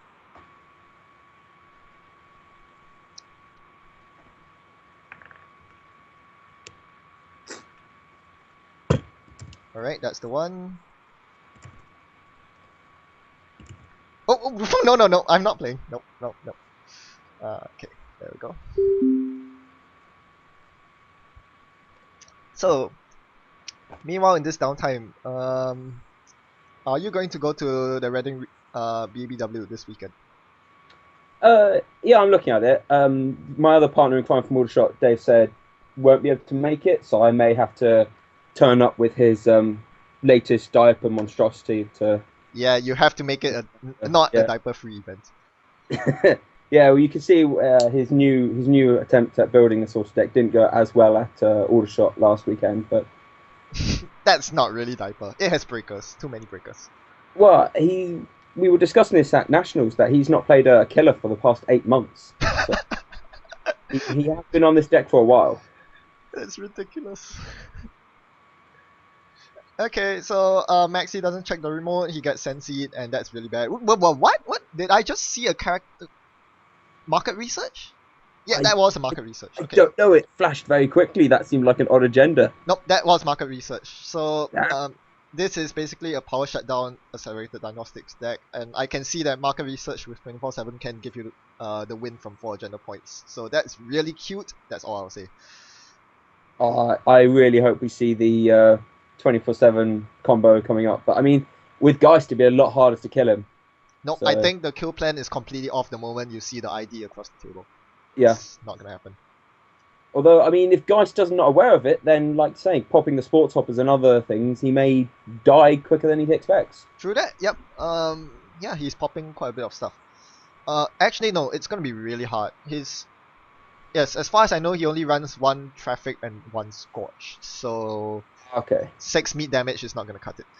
What he has, however, is Astro and Breaking News in his hand, so this makes for a very good rush NEH in any case. I think he needs to start assembling the wraparound Quandary server and go to town on those agendas before Maxey finds his barrier breaker. Yeah, I mean, the last tournament that we were at, the butcher shop decks took everybody by surprise and did quite well, but this is jamming other things in the butcher shop shell, as you were, I believe, the triple traffic and double scorch. Yep. 2 people run at Aldershot, which did very well for both of them. Yep. Even though you were aware that I was on kill, right? In the top cut. But you just couldn't find the iFight words. I was on Andy in the cut, and I had 2 sports hoppers, and I just didn't find it in time. It was a very quick setup. But, Yeah. My deck was not tuned to beat CTM at that point. It was designed to beat some more rushy decks, and it just failed abysmally to Theo. Not to take away from his win, but Yeah, who knew people would be so try hard as to bring CTM to a BBW. Alright, so Astro Gem in the remote and another new server to make it hard for Maxey. One thing you can really do as NEH is just spam out against guys. They really cannot afford to check every single server all the time without Desperado. Maxey takes a still... while from the first run through of the deck. Yeah, but once he gets through the deck the first time, it's going to be smooth sailing from there. Problem is getting through to that point. He needs a second tech trader. He really wants the second tech trader before he pops his 4 guys, I think. Yeah. So he's going to bump into the wraparound. There's nothing he can do about it because guy sucks. Sorry, Brendan. Sorry, Brendan. Sorry, Johno. Sorry, there's a lot of guys players. Well, johno isn't playing guys, so screw that. Sure. And apparently he is going to get through the server because paperclip. Well, okay, so that changes things. Yeah. What do you think of paperclip guys? That's interesting. Well, when I was Geist, I like to have a permanent breaker of each of them, so I was running a 1 corroder in it. Because you draw so much, you can just throw it away quite easily. Yep. I'm more interested in actually the data dealer that Maxey has. Because that would be presumably to deal with the yellow decks. Yep, it's EOI tech, which is pretty decent. Because I was on a data dealer at Aldershot, and you were on networking and paper trippings. Yep. What are your thoughts on those two different monsters? Having a Um, dealer and yeah, the problem with data dealer is it doesn't help you win, whereas networking kind of does. yeah, And yeah, and I guess Geist is not that much into the siphon spam plan as say a Leela or an Andromeda is. So I guess it makes less sense to run anti-tagging cards in Geist. you just want to sell all the global foods when that you come across them. Yep. Yeah, that is something you could do. I've never really been a fan of it, but it's something you can do. So Yeah. Alright, so basically what happened was there was a paperclip on Street Peddler, so Maxey decided to get something else off the peddler instead of the paperclip so that he can install paperclip from the bin, which is pretty cute. Yeah. And that got him to the Astro. Huge, very huge, because that kind of shuts off the fast advance plan. Yeah. They're only Astro. It's always sweet when you say they're only Astro. Yeah, now I'm kind of feeling for hIghwire here. That being said, he still has another out. He can go for the power shutdown combo. He still needs to find the power shutdown and the diagnostics, but he has two Jacksons in hand. So maybe we'll see that. Has Maxey made any runs in R&D yet, or just not had time to? As guys, you don't really spend clicks running R&D when you really need to set up your engine. So at this point, I expect Maxey to hostage for the tech trader and plop down a couple more cards before discarding. Once you have two tech traders, you can actually afford the time to start running centrals. I've also been having the looks with the spy cameras as well, just seeing that there's 3 spy cameras used, so he has had a few peaks. Yeah, exactly. So you don't. Yeah, as guys, you're more content to just run R&D only when you're sure there's an agenda on it. Single accesses, not really worth your time. Nah. So yep, there's the second tech trader, so things are going to speed up for Maxey quite a bit. I think you can expect Sports Hopper to be popped at the start of next turn. But hIghwire does find power shutdown. Probably going to double draw again with Jackson, I believe. For his last click, that would be good. Nope, plays hedge fund. That works as well. Yep. Yeah, I guess he doesn't want to double draw because he doesn't want to use Jackson. He would rather have Maxey trash it. Maxey is still pretty poor, by the way. So Street Peddler hits the table. He's not using the hopper. He's just cycling through his cards.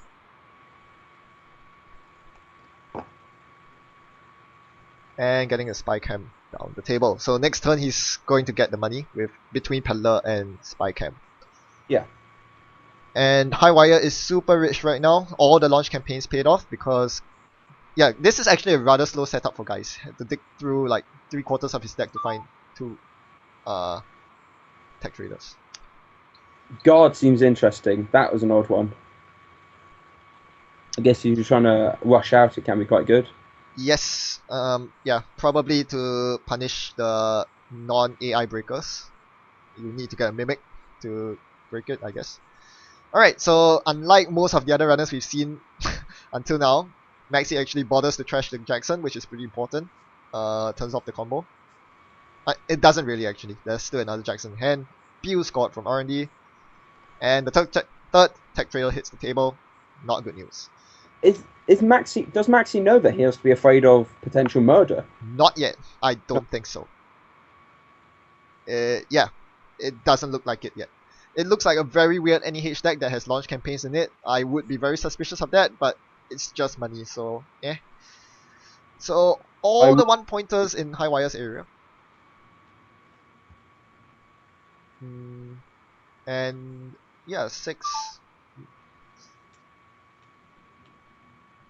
Okay, now he's gonna start suspecting things. There's a hatchet job that just hatchet job just seems worrying when you see that. It costs 1 to track. It should cost 0. Yeah, it's 0. The bug. Yep. So yeah, that is definitely a very suspicious card. In any case, I don't think he has much. He probably because he hasn't seen any influence yet. Everything in archives is blank influence. Probably suspects that there might be kills, so that's why he hasn't popped the spots hopper yet, which is really good.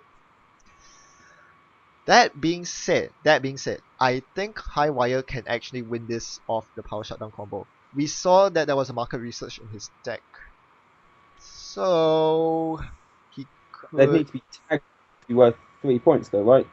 Yep. So he needs the 24/7 interns and double shipment. I'm not sure how he's going to get the double shipment, but we'll see. He put it in his deck for a reason. I'm sure It's there's got- some magic to his ways. Yeah.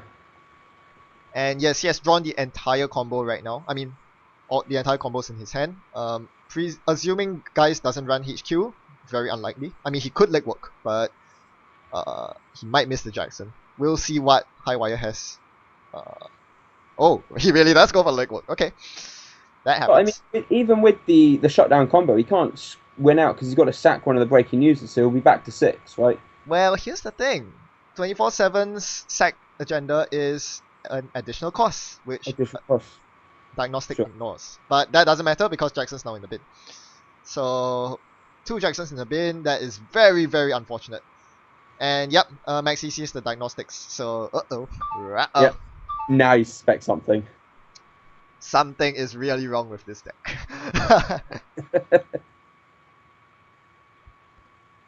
And he runs the last server. That's not a Jackson. It's a. Oh, he also must be said. He also missed the Bill, but I think hIghwire would rather him hit the Bill than the Jackson. I suspect. Yeah. Salem's is not gonna do much. The double same old thing. Sniping the levy would be otherwise really nice. I'm not really sure what hIghwire can do right now. No, He's Vanillas basically aren't doing much. yeah, he's basically digging for the final Jackson now. It's a race to see who can find the final Jackson. And that's definitely not in hIghwire's favor. No, it's a very small R&D as well. Yep. That being said, Maxey does need to levy soon, very very soon. So he needs the money for that. Yeah, hIghwire just has been having really rough games with his core. Like the cards just aren't. Ooh, okay, that doesn't help. Ooh. Okay. At least he has some money this game and he has a hedge fund to go, so the siphon doesn't hurt that bad. And of course he clears the tags. And it's less painful playing the levy next turn as well. He'll probably be playing the levy soon. Yeah, that's the big thing. It gives him the money to levy, so Yeah. that's huge. Still drawing for the Jackson. Still drawing for the Jackson. He's gonna install the Sensi. Nope, that's not a Jackson. Yeah, you probably ditch the Scorch stuff at this point. Yeah. Yeah. Do you happen to have a hIghwire stack list? Me, no, I don't have the deck list. We were discussing it in the chat in the last game. It did seem interesting, but Oh, a lot of odd thanks. pieces. Okay. So let's peek at the deck list. I suspect there's an interns in this deck, which would make sense. Yep, there's Yeah, interns. there was one interns in it. He actually has 2 interns. So yep, so basically he can win without by power shutdown without killing. He can use it to score agendas instead. Because he can use interns to recycle Jackson Howard. Problem is he can't find a Jackson Howard. Where's the bloody Jackson? Still hasn't found it. Okay, so he has to keep the 3 agendas in hand along with power shutdown and both diagnostics. He needs 2 diagnostics. So I think he has to ditch an agenda here, sadly. So this probably is going to cost him the game. So for those of you at home wondering, what he would like to do, okay, he's going to get 6 points. What he would like to do is to use the first diagnostics to interns another Jackson along with another interns. Oh well, that's game. Yeah. Oh well. It's unlucky that was draw sad. for hIghwire, but hopefully the combo will be pulled off at some point. He's not played Ouroboros yet. Will that be the next matchup? I believe so. Yes. So Ouroboros will be hopefully next. we'll see it in that game. Yep. So basically, that legwork on HQ won Maxey the game because he sniped the Jackson. Yeah.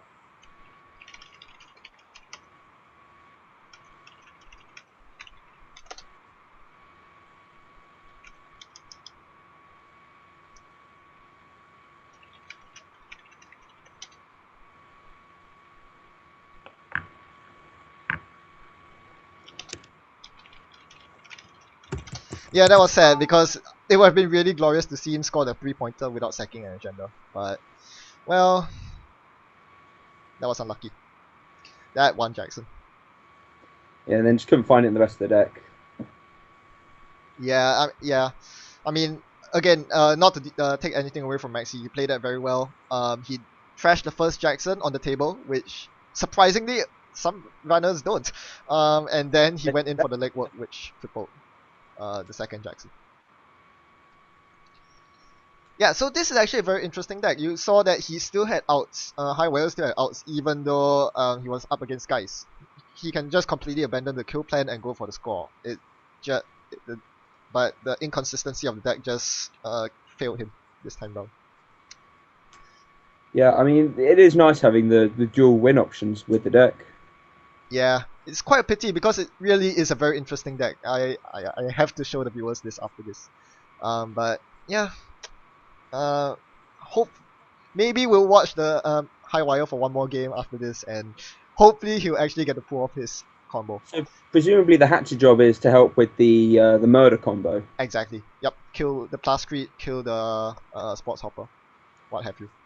Does Or seem even- a bit, Sorry. well with the it's a trace, isn't it? So the runner can just beat the trace, and Yep. runners are quite rich at the moment with Temujin. Yep. That's why he's trying to run launch campaigns, I guess, to get up Yeah. to speed with the money. It also can kill Claude if you want to fast advance. So a lot of cute tricks. I love it. It's just not consistent enough, which is a real pity. Only 2 power shutdowns, 2 or 3 diagnostics, I'm not sure. 3, yeah. 3. It's only 1 influence diagnostic, so you can probably run 3. Yep. But then you've got to pay 3 influence for the breaking news now, so Yep, that is what. Yeah, the breaking news is what really costs him the influence. 5 influence just gone on agendas. Mm-hmm. Yep, 5 influence on agendas. That's why he can only run 1 Scorched Earth, I guess. You would love to have a lot more just to combo. Like, if you have 2 Scorched Earths in your deck, I think you can deal a lot of meat damage on that 24/7. But could you see swapping the Scorch and the Traffic Accident for a Boom when it comes out? Oh, hell yeah! Hell Oh. yeah! There's an entire deck based on 24/7 Boom Boom called Basil Brush, and that is going to be really ridiculous when it comes out. And the best thing is Boom is only 3 influence compared to 4 of Scorched Earth. Even though it's a double, you ignore additional costs with Diagnostics, so Boom becomes very, very appealing.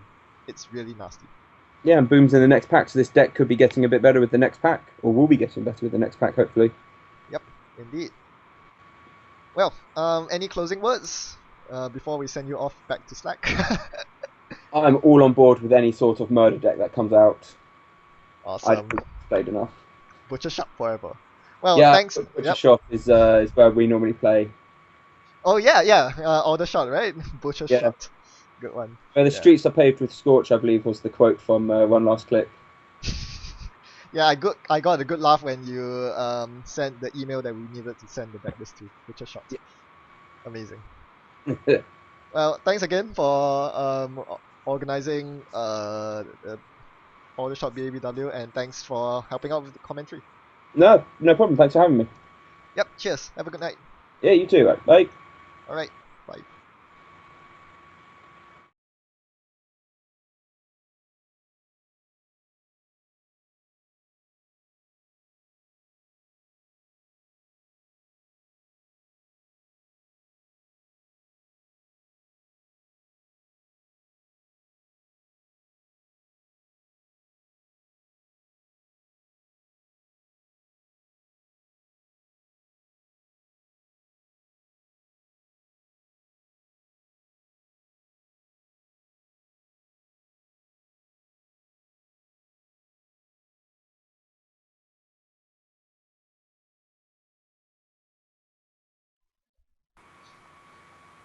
Alright, just as we send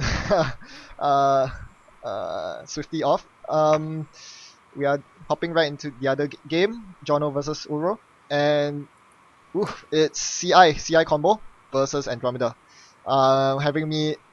With me on commentary is Tolasin, or do you prefer me to call you Russell? So either way is fine, Ben. Yeah. Alright, yep. So that's Russell. He's the organizer of this Stimhack League. So thanks again, Russell, for organizing this. Yeah, I think we may be here just in time to see johno sneak the win. Maybe, yeah. 3 more clicks for johno. Might as well just keep running. Just keep running. Yeah, Keep running. I think we're joining it towards the end, but it looks like Oh, wow, concession. he concedes. Okay. Interesting. What happened? So what happened with the start? Let's have a look.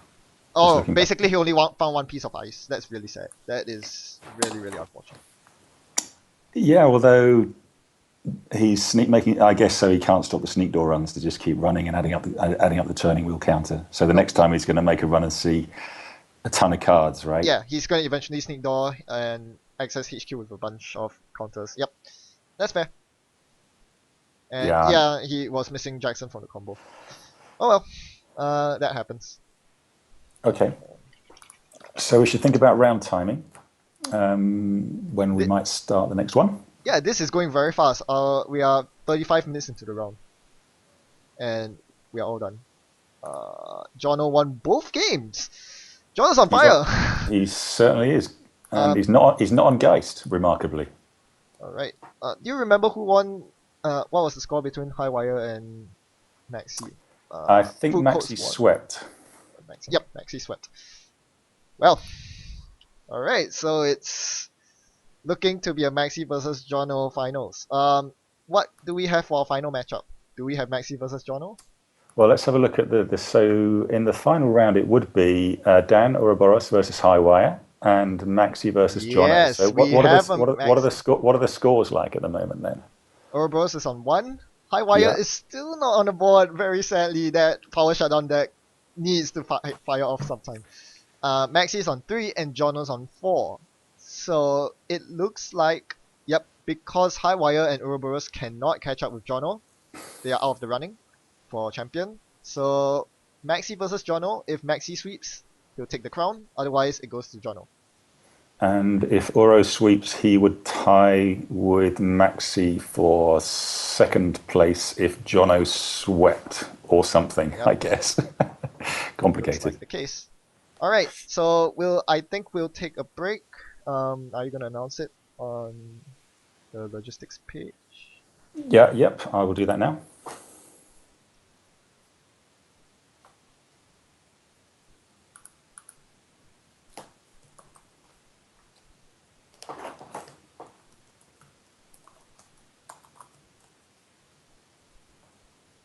Yep, that looks about right.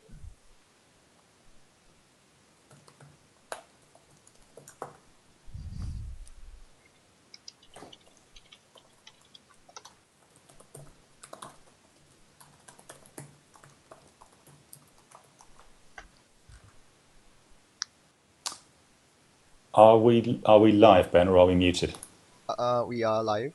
Okay, all right. I'm just waiting. Yep. Just chatting behind the scenes with Maxey and ouroboros about the finals. Okay. Yep. Just let me know when how long the break will be so I can announce it to the viewers and. Yep. Okay, I'm going to mute myself just while I'm sorting this out. No problem.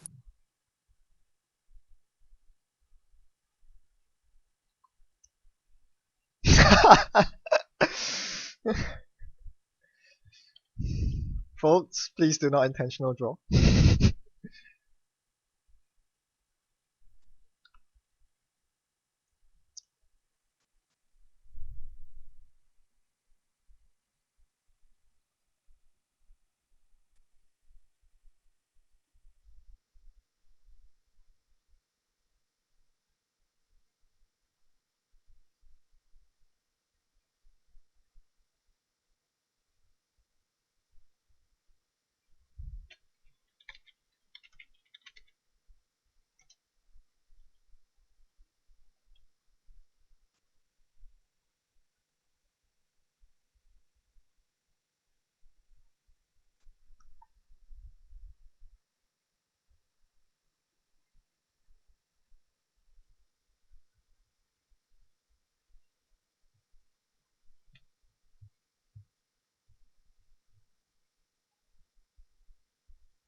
We are still trying to sort out the logistics for the final game. I'll let everyone know when we'll be back up with the third game. In the meantime, stay tuned.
Alright, hi everyone. Before we start the final round, we've gotten hIghwire, Richard, on stream. On commentary. Hi, Richard. Hello, hi Ben, hi everyone. Alright, so as you all might remember, Rich was piloting this what I would have to say is the most interesting of the four sets of deck lists. He's the only non-criminal playing Valencia, and more importantly, he was playing this monstrosity of a deck, diagnostic shutdown combo wombo thingum. So tell us, how was it like playing it?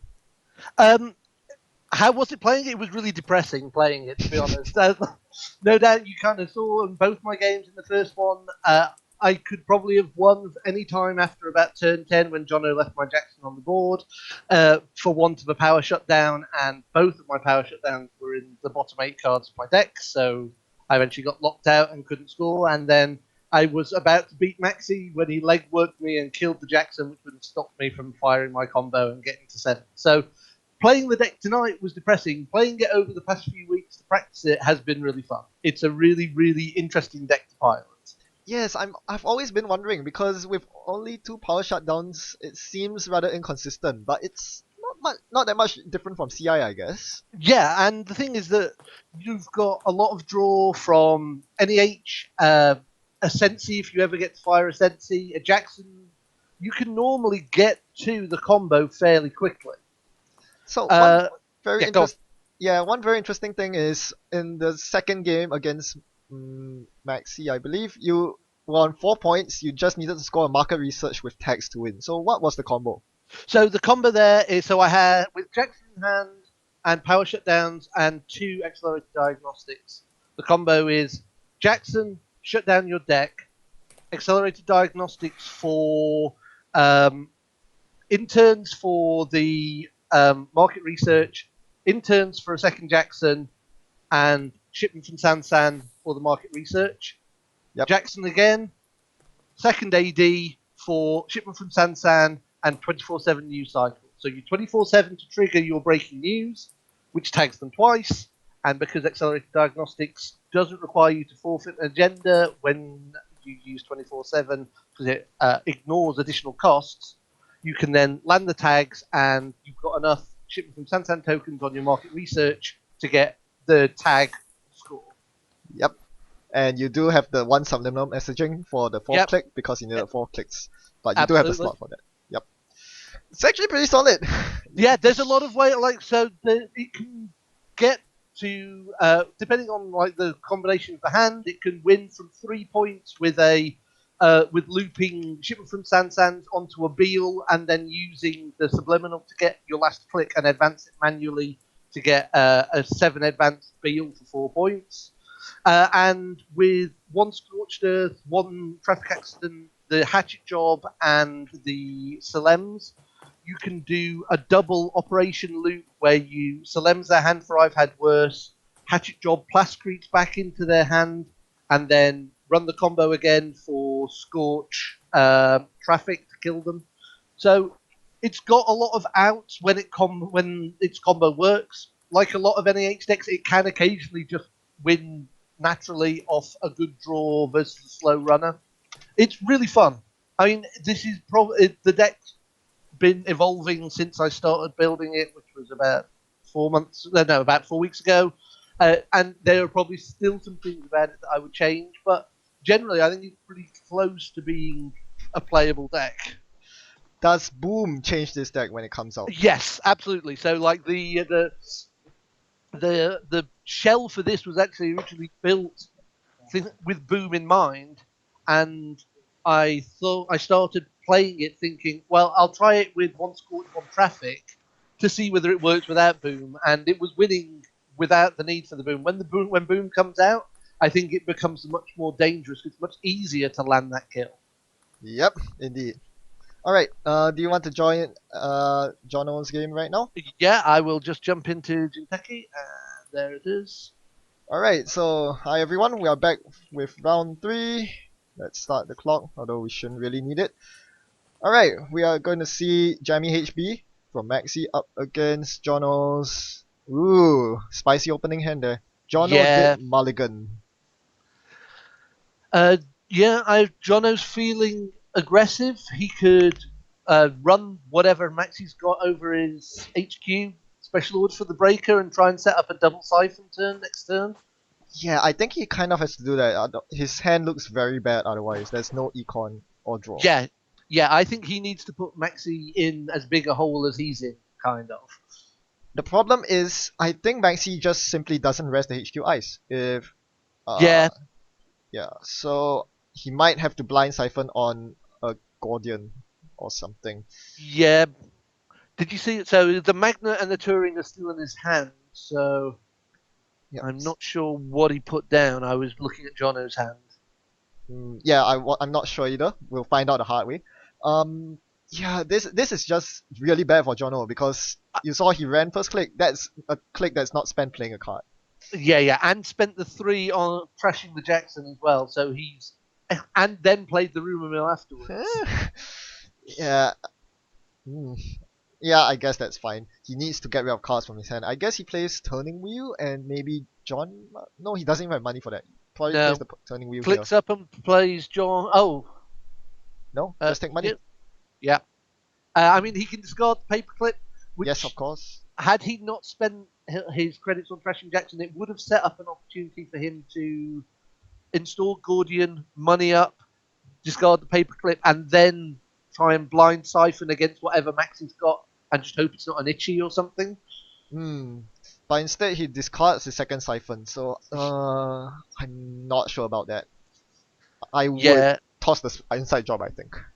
Yeah, me too. I think Jono's in quite a bit of trouble here. I mean, not really. He can inside job the remote. If he smells the ABT, that would be a very good smell. Yeah, because you would assume that with Biotic, he's going to hold all of these cards in hand and just try and Biotic them out. Oh, and he's There done we go. Nice. That's very good Sixth Sense right there. And Yeah. prevents the ABT. That's good. Sets him back quite far though. Now he's back down to 1 credit, 2 credits for click again, 3 credits. Yep. So And- Maxey might have lost 2 points, but Johno is going to be crippled for a while now. Yeah, I mean, Maxey's just going to be drawing for an agenda at this point, you've got to assume. Probably. Like, he can money up and draw, look for something to install. Yeah, like, Maxey's not under any pressure from Jono here at all. Nope. And knowing that his opponent's probably on Temujin, it's pretty smart to just ice up all centrals and solidify your centrals. I like that. Yeah. And of course, Maxey doing the classic bluff CVS as a Crisium on his HQ. That's going to put Jono off from another blind siphon if he thinks that's a Crisium there. Yep. Boom! Oh, Architect. And face planting an Architect, that is bad news. With 2 clicks left, so he can pretty much install any 3-pointer. Yes, Magnet. Yes, he can rest the Magnet and score an agenda, going down to 0 credits. Not sure if he wants to do that. I don't know. I mean, is it worth scoring an ABT here if he sees one? I would say no, because he has seen way too much ice at this point to fire ABT. Yeah, I think I would solidify as Maxey. The biggest problem here is there's the risk of Johno installing a Temujin and recovering. You don't want to let that happen. Of course, he doesn't have the Temujin in hand, but Maxey won't know that. Yeah, and of course Jono's on 1 credit, so the 4 credits for the Temujin install is going to slow him down a little bit. Definitely, yes. Okay. That's not going to be much help. Now, if Maxey saw an ABT and a bunch of ice on R&D, he could score the ABT here. That would be good. But is it really going to be the ABT? Yeah, it looks like. Oh, Kronos. Oh, the paperclip! Ah! Yes. Oh. Has Jono now got no backup breaker for barriers? Has he got no other practice? Vanillas are gonna laugh in Jono's face. Oh dear. Have you got his list, Ben? Do you know if he's got a backup? There we go.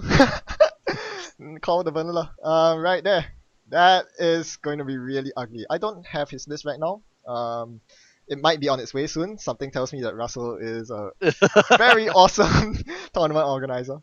But I don't think he has a backup breaker. his best backup is Fem, and if you are gonna see a Fem vanilla, that's gonna be the most hilarious thing ever. Yeah, Russ has just confirmed that Jono has no backup breaker in his deck. So, yeah, he's going to need to fem a vanilla in order to get into Maxey's HQ. This is beautiful. For a 6-card Chronos, this is surprisingly impactful. Yeah. I mean, Crim have always struggled when they lost their breakers due to the lack of recursion, and I think a lot of criminal players saw Paperclip as a way of at least kind of getting around that. But it has led to a resurgence of Chronos Project. I went to a G&K and had exactly the same thing happen to me last weekend. So yeah, I think people have seen how willing people are to throw their paperclips in the bin and are punishing people for it. To be fair, in Jono's defense, he was forced to trash the paperclip. Oh yeah, he was for sure. That was probably the worst Andromeda hand I've seen in a long time. Yeah. Jono is using special order now to confirm that there are no other factors in his deck. So that's awkward. So he gets a mongoose, and now he's completely flooded with breakers. I think you can't ditch the fem at this point, sadly. No, he needs the fem. I mean, I don't know what you throw away here. He doesn't need the passport with the Gordian in his hand. Yeah, it has to be. And Jono's in that awkward situation now where he wants economy, but he wants to draw into it, and every card that he draws, which isn't an economic card, is something else he just has to discard at the end of the turn. Yep, very good observation. If it's a resource, he can career fair, but if it's not, he's in really deep hole. So yeah, Maxey looking very, very strong at this point. Yeah, it looks like the favourite, as Maxey really just needs to find a non-Eli barrier to start scoring behind.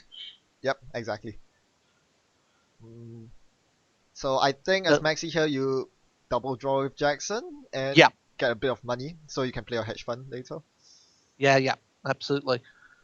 I don't know how Jono gets out of this. He's really unfortunate that Vanilla's over HQ, but it shuts off his ability to use Siphon to kind of shut down Maxey's ability to res barriers and stop him. So, you would have to pull something amazing out. Yeah, it's looking really grim for Jono here. So targeted marketing lands on Mongoose because Maxey saw it being special ordered. Fair enough. And Jono finally draws some money, but this is really bad money. Desperado. I mean, Desperado's a good card, don't get me wrong, but it's pretty bad here. Yeah. I mean, at this point, when you're so far behind, is there any value in Jono just face planting through that archer to build turning wheel tokens up and then try and do a deep dig to mise into 5 more points? You don't face plant the architect, surely. You can face plant vanilla. Like, you can just keep running HQ 4 times. I guess that's true. Yeah. And then get that thing up to 10 or 12 counters and then just try and go through the architect and win that way. Possibly, yep. Okay, so what did Maxey do here? Jackson, he took a credit and hedge fund. I'm a bit on the fence on this play here. I think I would have used the ETF credit to install the Eli. But I don't know where you put the Eli. Certainly not HQ, I suppose. With the vulnerability. It's the Eli is a difficult one because it's the only piece of ice that he can't score behind safely, which is really annoying for him. Exactly. Okay, so there's the Temujin. Can Jono financially get out of his hole? He's got an open server that he can dump it on, career fair it out, and make himself 11 credits on the spot. Which open server? Oh, the ice server 4? You have to suspect that might be an advanced assembly lines. That would kill your Temujin. That's true. So I wouldn't point it there if I were Maxey. I mean, if you've seen Rashi Jammy HB before, you know that they don't run Adonises or Eves. So there's very little to have reason to have exposed servers other than it's an AAL. And advanced assembly lines is surprisingly effective against Temujin. So this is very unfortunate for Jono indeed. If he had a paperclip here, HQ would be an obvious choice. But now, I have no idea. As Johno says in the chat, it is really, really tough. And I think that's the right choice. He plays the Desperado, so if he finally gets Temujin going, it's 5 credits a pop. Yeah. I mean, he still has the Fem in hand. He can manually ramp himself up to 9 and at least manufacture one server that he can start using his Temujin on. True, but that almost certainly has to be HQ, and Yep. that'll take a long time to click for credits. He might have to though. You're right. Now he does have Career Fair into Temujin, so he can threaten that next turn. And okay, what was that agenda? Yes, I'm okay. I think that was a Vitruvius, if memory serves me it right. was. Yep. Server 2's a Vitruvius. Oh no, it might be a Global Food, in fact, unless Maxey has ditched that. Yeah, I wouldn't agree with Global Food. I highly doubt it is because he has already scored a Chronos, so it certainly there's no point scoring a food now.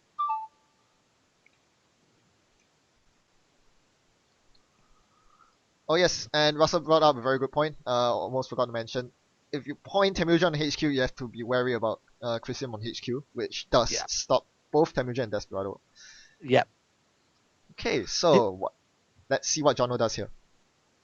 I guess his other option is to pay the Tarmar tax on his Mongoose, point the Temujin at R&D, and start doing that instead. That will do a lot of things for him. It will money him up. It will get him some accesses, get him some turning wheel tokens. Obviously, giving Maxey 10 credits isn't ideal, but he's too far behind to care about that right now. That is an okay play. The big problem with that is, unlike HQ, it's not a server that you want to hit multiple times in a single turn, because if the top card's an ice, it doesn't matter. Yeah. So the moment you pass your turn over to Maxey and you have a lot of credits on Temujin, he's surely gonna ice up R&D, and that will lock your Temujin out. So Yeah. it's gonna be really rough. So yeah, Johno is just in a really bad place right now. Yeah, I mean that Kronos, the Biotic Kronos, has probably won Maxey this game, and I think Johno, and so No doubt. Johno going for the Temujin and R&D into Mongoose play. Yep, as you said, that works. We'll see what he gets off the top. If it's an agenda, he can go again and get a bit more money off this, so it's not that bad. It is an agenda. It is a Kronos. It's a Kronos. Huge. Yeah. Yep. So now he's halfway to victory. Of course he goes again. Yep. Is he going to jammy this one out? Is he going to top deck another agenda? Nope. Okay, so do you run again? Nope. He's out of clicks. Alright. But yeah, at least now Maxey has a threat he has to respond to. He has to put something on that R&D, otherwise he knows that Johno's next turn is probably just 3 more R&D runs. Yep. One of which is going to have a big turning wheel dig at the end of it. So surely at this point it's Toll Booth, right? I don't Yeah. see... Eli is nice, but he can click through it, and you don't really want him clicking through Eli. So it really looks like Toll Booth right here. Yeah, that's what I would do as well. I mean, the other option, of course, is the touring. It's a little less expensive, but it still forces the Gordian. Yep. And yeah, Johno just doing it. Yep. Painful face check right there. Yep. Gets a turning wheel counter at a cost of 3 clicks. 3 credits. I mean, it could be that maybe Johno abandons HQ at this point, fems the toll booth, and just keeps on hammering R&D. I can't see him reasonably... Femming vanilla. Yeah, I can't see him reasonably developing an attack on Maxey's hand here. Like, that's not going to happen.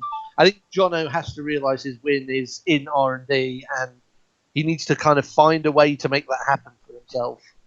Yep. That's going to help.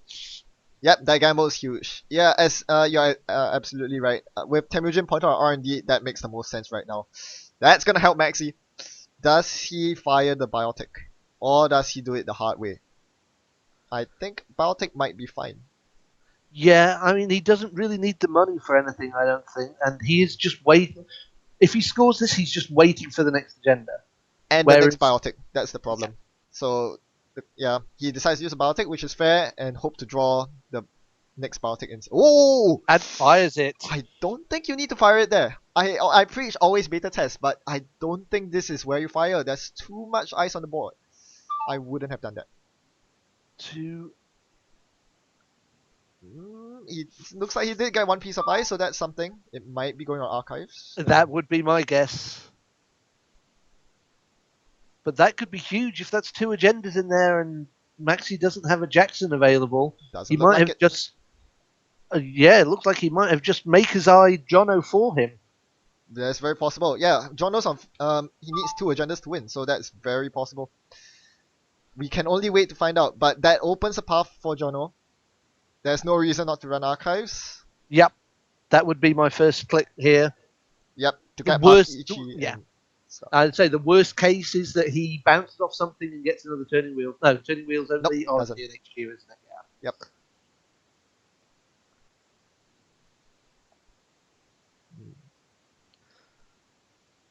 I guess his thought here is, do I bump into what might be an architect or play a gamble? It's tough because, yeah, you do want to play a Yeah. gamble, so I guess he goes for it next turn. I don't think running on 3rd click is going to be a very good idea. No, because if that's an Ichi, you've just spent all of your gamble money to avoid getting your mongoose trashed. Yeah, that's a bit iffy, but you do want to check it before the Jackson comes down. Yeah. Yeah, this is a tough one. If I were Jono, I'd maybe, yeah. The networking he doesn't need. Nope.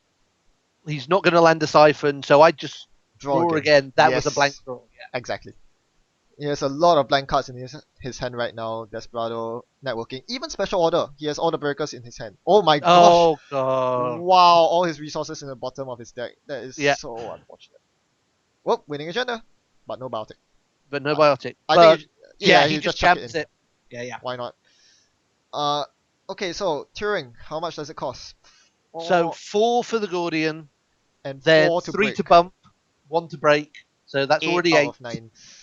Yeah, I don't see this happening. With the Tama money, he can afford both eyes. Yeah. That Tama is huge for 1 influence. It paid off. Yeah. Yeah, just insane.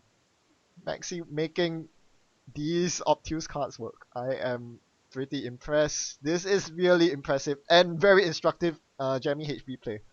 Yeah, yeah, absolutely. I mean, Maxey made absolutely the right decision to put himself in the winning position for this game. It was inspired to Kronos away that paperclip when he did, and he's just been so far ahead all the way through this game now. I'm honestly in tears right now. Like I've been saying, Jammy HB is not that good, but he's taking the deck and he is killing with it. This is yeah, this is just very offensive HB. You don't hear this very often, but Kronos is such an offensive card. ABT spits at you in the face. Yeah. And yeah, and Tama just laughs at you as you walk to the bank with 10 extra credits. So I mean, when you're in a situation where a lot of people are playing runner decks which are made of money, which are relying on recurring summon stuff out of their heap, and which there's a not insignificant number of people playing blackmail. This list is really good against all of those things. it is. Alright. So Hail Johnny's Mary. going to face plant the architect just to make his money. Really? Yeah, that's pretty much a concession, I think. Yeah. That's not gonna get you very far. Yeah, unless all the top 5 cards are agendas, Maxey can manufacture a hand where Jono can't steal 4 points here. And let's see what's in archives. Nothing of note. Yeah. Yep, unless R&D is super stacked. Yeah. This is a disaster. At this point, I don't even think the Architect Fire actually matters. He might use it to dodge, dodge Jono stealing an agenda of R&D. That's about it. Yeah. Yeah. So he sees 3 cards.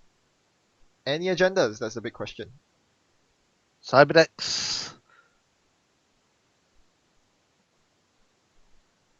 Nope. No. Alright.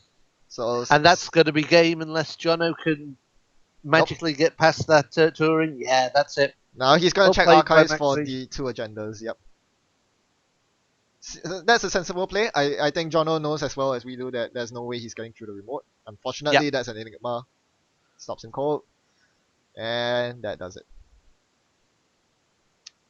And there you have it. How to play Jammy HB. That was Yeah, very instructive. absolutely. So Maxey puts himself in a position to win the whole thing. He needs to sweep this series in order to win. So now both Jono and Maxey on 5 wins. 4 wins? 4 wins. Indeed. It's coming down to the wire. Yeah, absolutely. So thank you for letting me commentate. Ben, I'm going to step out and let someone else take over for the next game. No problem. Cheers for your time. No worries. Thanks a lot. Right, see ya.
Alright, hi everyone. Welcome to the final of the finals of the finals of the UK Stimhack League. We have Maxey versus Jono. They are both on 4 game wins. Whoever wins this takes it all. This is Geist versus Russian NEH. And today with me is Kathy from London. Hi Kathy. Hi Ben, how you doing? Yep, doing good. Almost called you Emily there. But you're not Emily. No, that's I not have my to make this actual joke name. every single time. Sorry. Okay. So here we have a very bad matchup for guys.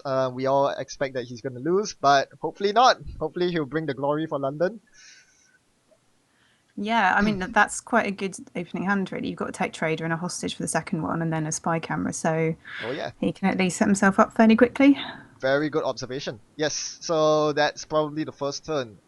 Tech trader, hostage for tech trader, leaving you on 2 credits. You probably play the spy cam. So you go up to 4 credits, Yeah. then you can play the sports hopper for draw. That looks Yeah. pretty solid. On Yeah. Jono's side, it looks like spam heaven. You're just gonna play 3 assets and hope that he doesn't have siphon. I don't know, I think if I was John, I'd probably put the little engine on HQ just in case. Nope, you're not wrong. Depends on what he draws really. If he can find a Yeah. sand, you just spam. You spam your way to heaven. Tune, if you've got enough assets out, you can just avoid the siphon by chucking some money into them. Although not an option with what he's got there.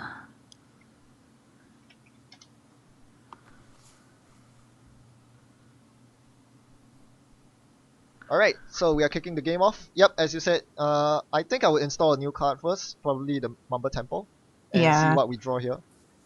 If he finds a sand, then it's time to spam 3. Otherwise, as you said, you need to protect against Siphon. That's a good call. Yep, that's the Sensi. He doesn't find a good asset, so I guess that's HQ and temple. No assembly lines, and then you temple out. You assembly lines the temple on your turn for an extra draw. That works as well. That I think is what he's going to do. There we go. Yep. I've tried playing the Russian NEH deck a couple of times, and I do really badly with it. But I think I know roughly what it's meant to do. I'm just very, very bad at it. Yep, that's a pretty good play. Gets all your stuff out, and you get some good money. So, yep. Going through the motions as Maxey. That's your first turn, basically set for you. Yeah, perfect. That's I think he's going to be really pleased to see that. Pop the spy camera, install the hopper, start getting set up. Yep. So now as Johno, what you really want to see is Sansan or Jeeves. Jeeves is really good. Oh yeah, that's brilliant. You chuck that out because Maxey's not going to be able to trash that for quite a while. Okay, this is looking so good for Johno right now. So those roommates are Sansan and a Jeeves and a temple. This is really brutal It's for really good, for Maxey. There's 3 shipments even, so that is just insane. I think as Maxey you have to trash the Sensi here, but can you really bring yourself to? I guess you can. You have 4 guy and you have spy cam. Ooh. He suspects an agenda, but I guess that's a Sansan. And yeah, you have to trash Sensi. That's a sensible call. Unfortunately, he's gonna score his first agenda. Probably. Depending on what he draws. If he draws into a team spawn, that might change things. Because team sponsorship into Sensi will really just put a lock on the game. Yeah, and I think I'm seeing what this deck is meant to do. Oh yeah, there we go.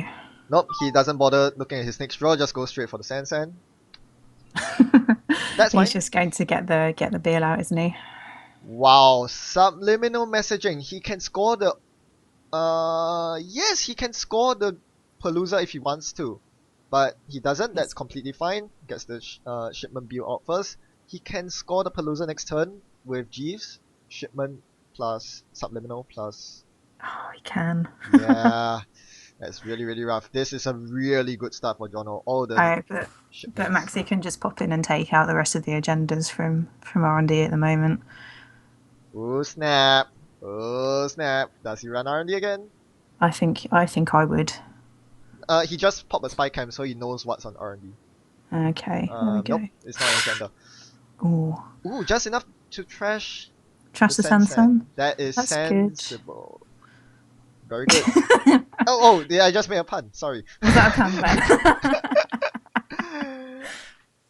Okay, so as Johno, I think you can afford to play a bit daringly.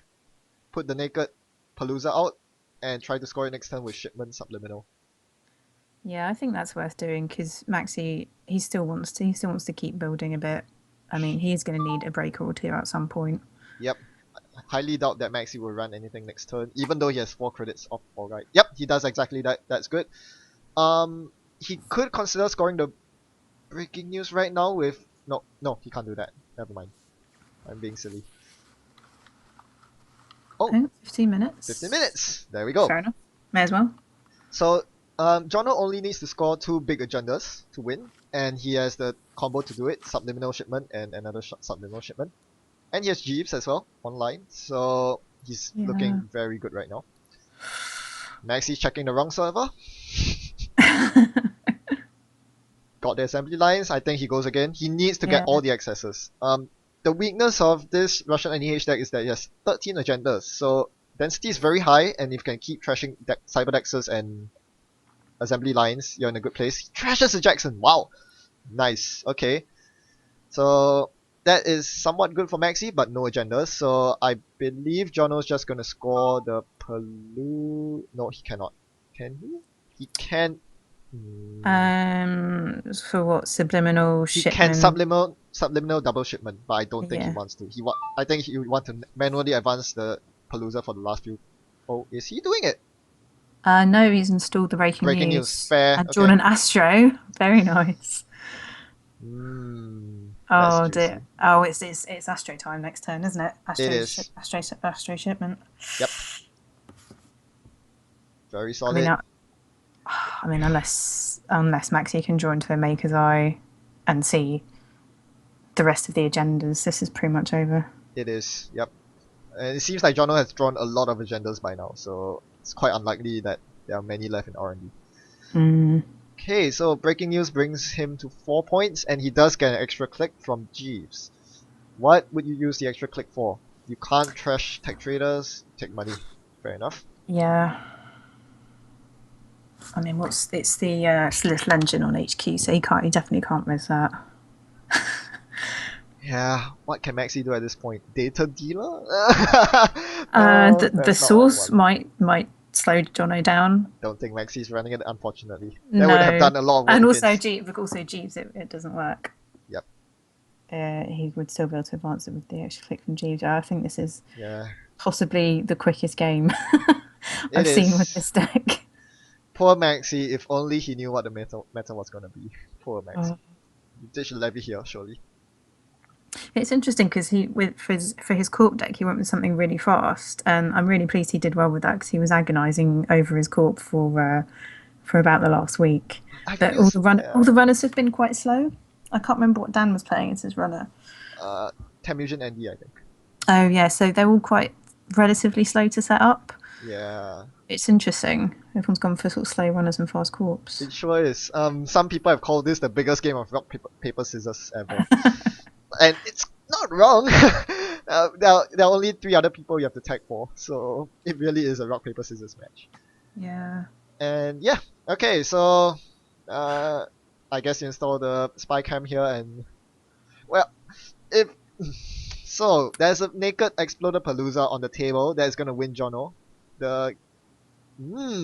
Okay, so he's gonna get the Bill. That's huge. Oh, he's definitely going to get that Bill. The Bill would good. have won Johno the game. Johno cannot win with the Palooza because he's 1 credit short, so this is very interesting. Oh yeah. If Maxey is wise to the fact that server 7 has been sitting there for ages, he would go up to 6 points. That's something. So, and all the Yeah. shipments are in the bin, so yeah. This will be very, very interesting. And If one Maxey Jackson. runs it. Only one Jackson in the bin. Oh, that's a big clue that you're waiting to score. Clicking for credits. Yes. But yep.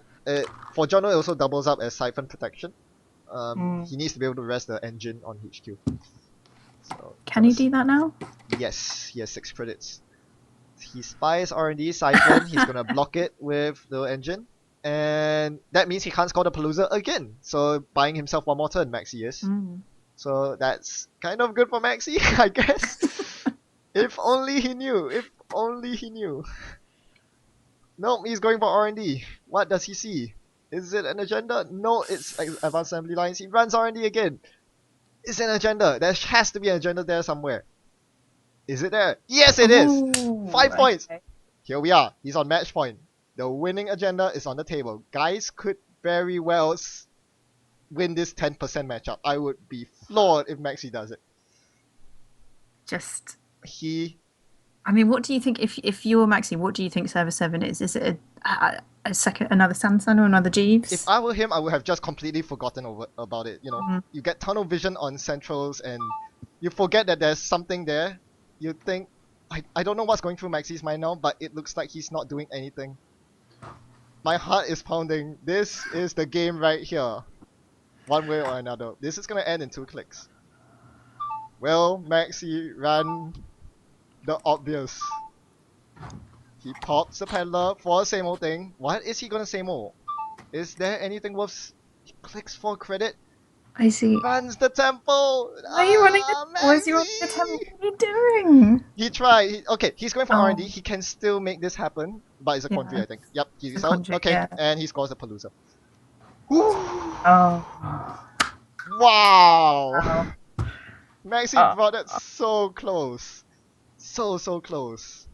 I guess you don't think though, do you? You think it's a spare No, Jeeves or you Samsung? can't blame him at all. That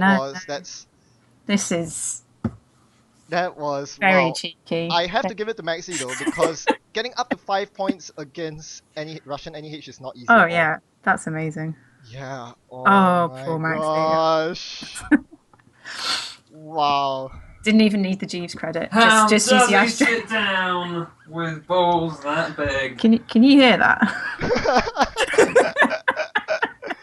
That was a Dave Hoyland kind of play, right? Oh, Leaving the sorry. winning agenda on the table. This one didn't even have ice. Oh, that's hilarious. Oh well done, Jono. Wow.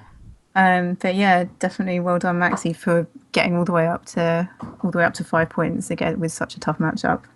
Indeed. Well, I think we'll have a winners interview here. You can join me for the interview, Kathy. Yeah. Mine. We can talk to Jono about how sad he is he didn't bring Geist. Okay. We'll have a winners interview shortly. Stay tuned for that.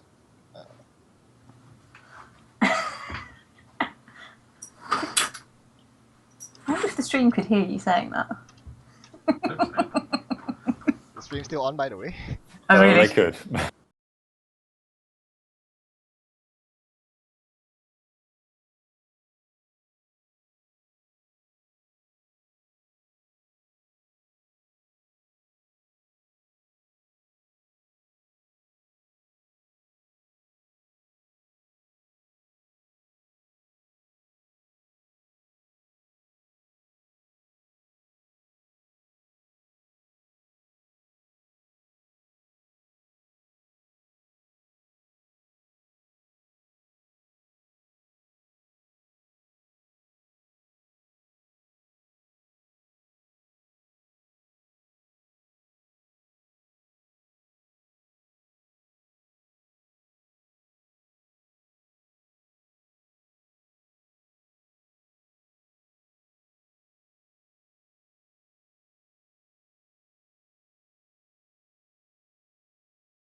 All right. Hi everyone.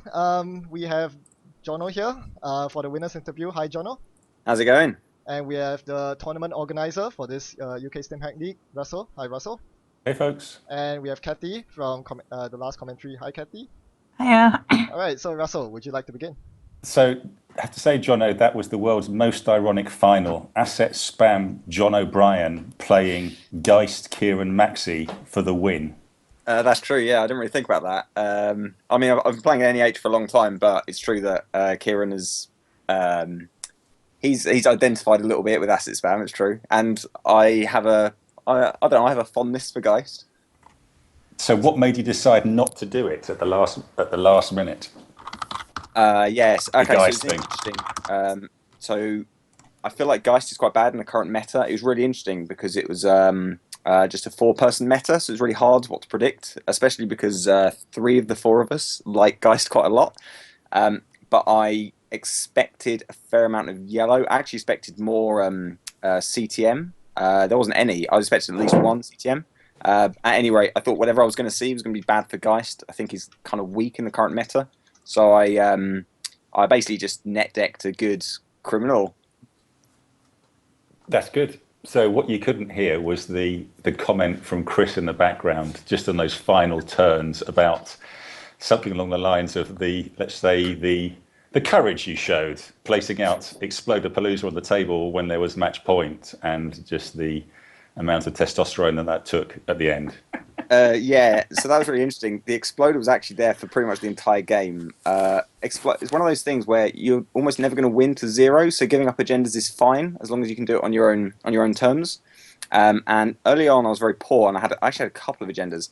So I thought I threw out the Exploder because he seemed to be checking, and if he didn't, I thought it'd kind of hang around. And if he did check it, it was fine because it would have got me some money. It would have just alleviated things a little bit. It's kind of dumb. I genuinely don't mind just throwing out the first Exploder I see because it's not win-win, but it's kind of half win-win. So yeah, I just threw it out there. But obviously, as the game goes on, he kept pulling agendas out of R&D, so it did turn out to be the match point. So I was just kind of hoping he didn't run it. I knew that I had I could score it from nothing with Jeeves, so that was kind of my plan. Yeah, and I think Kieran couldn't join us on stream for a sort of runners-up window, but given how dead he was in the water, he thought it was in the first couple of terms when he saw the matchup, and then goes a couple of points down to get back to what was it, 5-5 in the end before you got the win was pretty. He played the best hand that he could given the circumstances. Yeah, he did really well. I obviously know. I know the other side of that matchup, and it is genuinely very tough. And he did the right things. You need to just go as fast as you can. You need to use your hoppers and things like that just straight away, just as fast as you can. Get accesses and just stay afloat. I mean, he was putting down breakers. He put down spike rather and threw away most breakers. I think he expected it was a wrap on HQ. So that kind of explains that. But to be honest, it's really tough for Geist. So he did do fantastically. He moneyed up and trashed the Sansans. He went after the good assets, things like Mumba, and that's kind of what he had to do. But it's just a shame that the one remote he didn't check was the one he had to. Yeah, and if it's any consolation to you, he managed to Kronos paperclip, the critical paperclip, away twice tonight. I think you only saw it in your game, but he did the same to hIghwire. The worst. He did the same to hIghwire earlier on. I didn't even notice it. So I knew that he'd put an agenda in with the architect, and I noticed he'd scored it, but I didn't notice it was a Kronos. So the next turn, I special ordered, and I was like, "Oh, that's weird. I thought I discarded paperclip. Oh well, it must still be in my deck." Like I thought I was thinking of the previous game, and I special order, and it's not my deck. Suddenly I'm thinking, what has happened? Have I got the wrong deck here, or what? And then I spot the 6 cards or whatever that have been removed from the game. Yeah, we were wondering on the stream. We were figuring you were using the special order just to check to make sure that you had no more fractals left in your deck. Yeah, it was a little of that and a little of I got genuinely confused, and that kind of put me on tilt for a few turns. To be honest, I grabbed the mongoose because I knew I would need it. And basically, my out against vanilla was a fem, so I had the fem hand like the whole game, just in case I happened to run the remote and there was a barrier there. I could fem it or inside job or something. I don't know. Obviously, in the end, I used it for a Hail Mary on R&D, but that was awful. Yeah, that was bad draw. You played it the best you could. Kathy, any questions? No, I don't think so. I mean, I've played the Russian NEH myself a few times and found it really, really difficult. I think that was johno, do you think that went well for you in terms of how the deck's meant to run? That game was a bit strange actually. My draw was kind of all over the place. I was kind of just flailing around a lot. I don't think I piloted that game particularly well, to be honest. But the matchup is just so strong. I just had to kind of not make rookie mistakes, which isn't to belittle Maxey at all. I don't know. Over the 3 rounds, NEH is very good. My only loss actually was in that game where I lost the paperclip against Maxey. So Russian NEH is just really good. I mean, I'm a big fan of NEH Fast Advance, and I've had a lot of fun with Jeeves in multiple factions, and it's just really fun, to be honest. It's nice. It's also nice because suddenly there's less clot around because everyone thinks NEH is dead, so that's good. Couldn't be further from the truth. Oh, Well, no. final question. What does it feel like, johno, going from champion of Netrunner streaming to champion of the Stimhack League? I never win anything, so it's honestly really strange. I only really qualified because of participation. I didn't have even a winning record, but I thought, I'd give it a good shot, and I'm really happy. It's good. Awesome. I'm really proud. Okay, speaking of good shouts, would you like to give a shout out to your channel? Not that it needs more publicity, but go ahead. Sure. Yeah. If you like the kind of wisdom I show in these games, then you can check out Near Running Grid on YouTube, and there's a Dead Channel podcast as well. I try to contribute a lot. Will you be streaming the Reading BBW this Saturday? Yeah, hopefully I will be. Yeah, I haven't actually decided. I probably will. Yeah, I'll probably take a lot of my gear because I'm running that tournament and hoping to play in it. So streaming it as well might be a stretch, but yeah, we'll see. I might take my stuff. We'll see. It'll be filmed at least, so hopefully videos will appear. If not, stream. Awesome. Yeah. Viewers out there, you heard it this Saturday. Reading BBW. All right. So thanks again, johno. Yeah, thank you. I want to give a thanks to Russell as well, and all the guys who organised this tournament. It's really good. It was really fun to be a part of, actually. And the league before, and this kind of 4-person not knockout, but finals. It was all really good. So thanks for that. All right, and congratulations once again. Thank you. All right. So Ben, to round this off, shall we have a word from our sponsor? Giant Vegetable Man, Glazebrook. Just kidding. Our main TO, Russell. Sure, Ben. So first of all, away. thanks for doing the lead commentary all through the evening. It's I've only done it for like 10 seconds, and I realised how hard it is to keep the stream going. So, and you're just epically good at that. So thanks for that. And to Kathy and Edie and Swifty Dave and I think that's everyone, and Richard for hIghwire, who was on comms. So Ben put up at the beginning the PowerPoint slide that just showed the Stimhack channel. So if you're interested, it's not like Facebook. It's very much a transient thing. People just chatting on a daily basis about Netrunner things and life in general. Lots of fun. And we will start another league or so, I expect, in a week or two for people who want to join. Very informal. Just sign up, play a game, put your results in, and then we'll probably do a similar format to this in the future. I think you just may, I don't know if you can see underneath, but there is a johno wins a playmat, which is hidden by the superposition. But it's a virtual playmat right now because it's designed but not quite made. But I'll make sure that that's in johno's fair hands by the time we meet next time, or I'll put it in the post.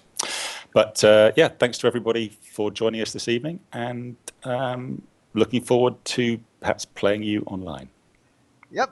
And thanks again very much, Russell, for organizing this. Without this, we wouldn't have such an awesome and very, very thrilling climactic finale.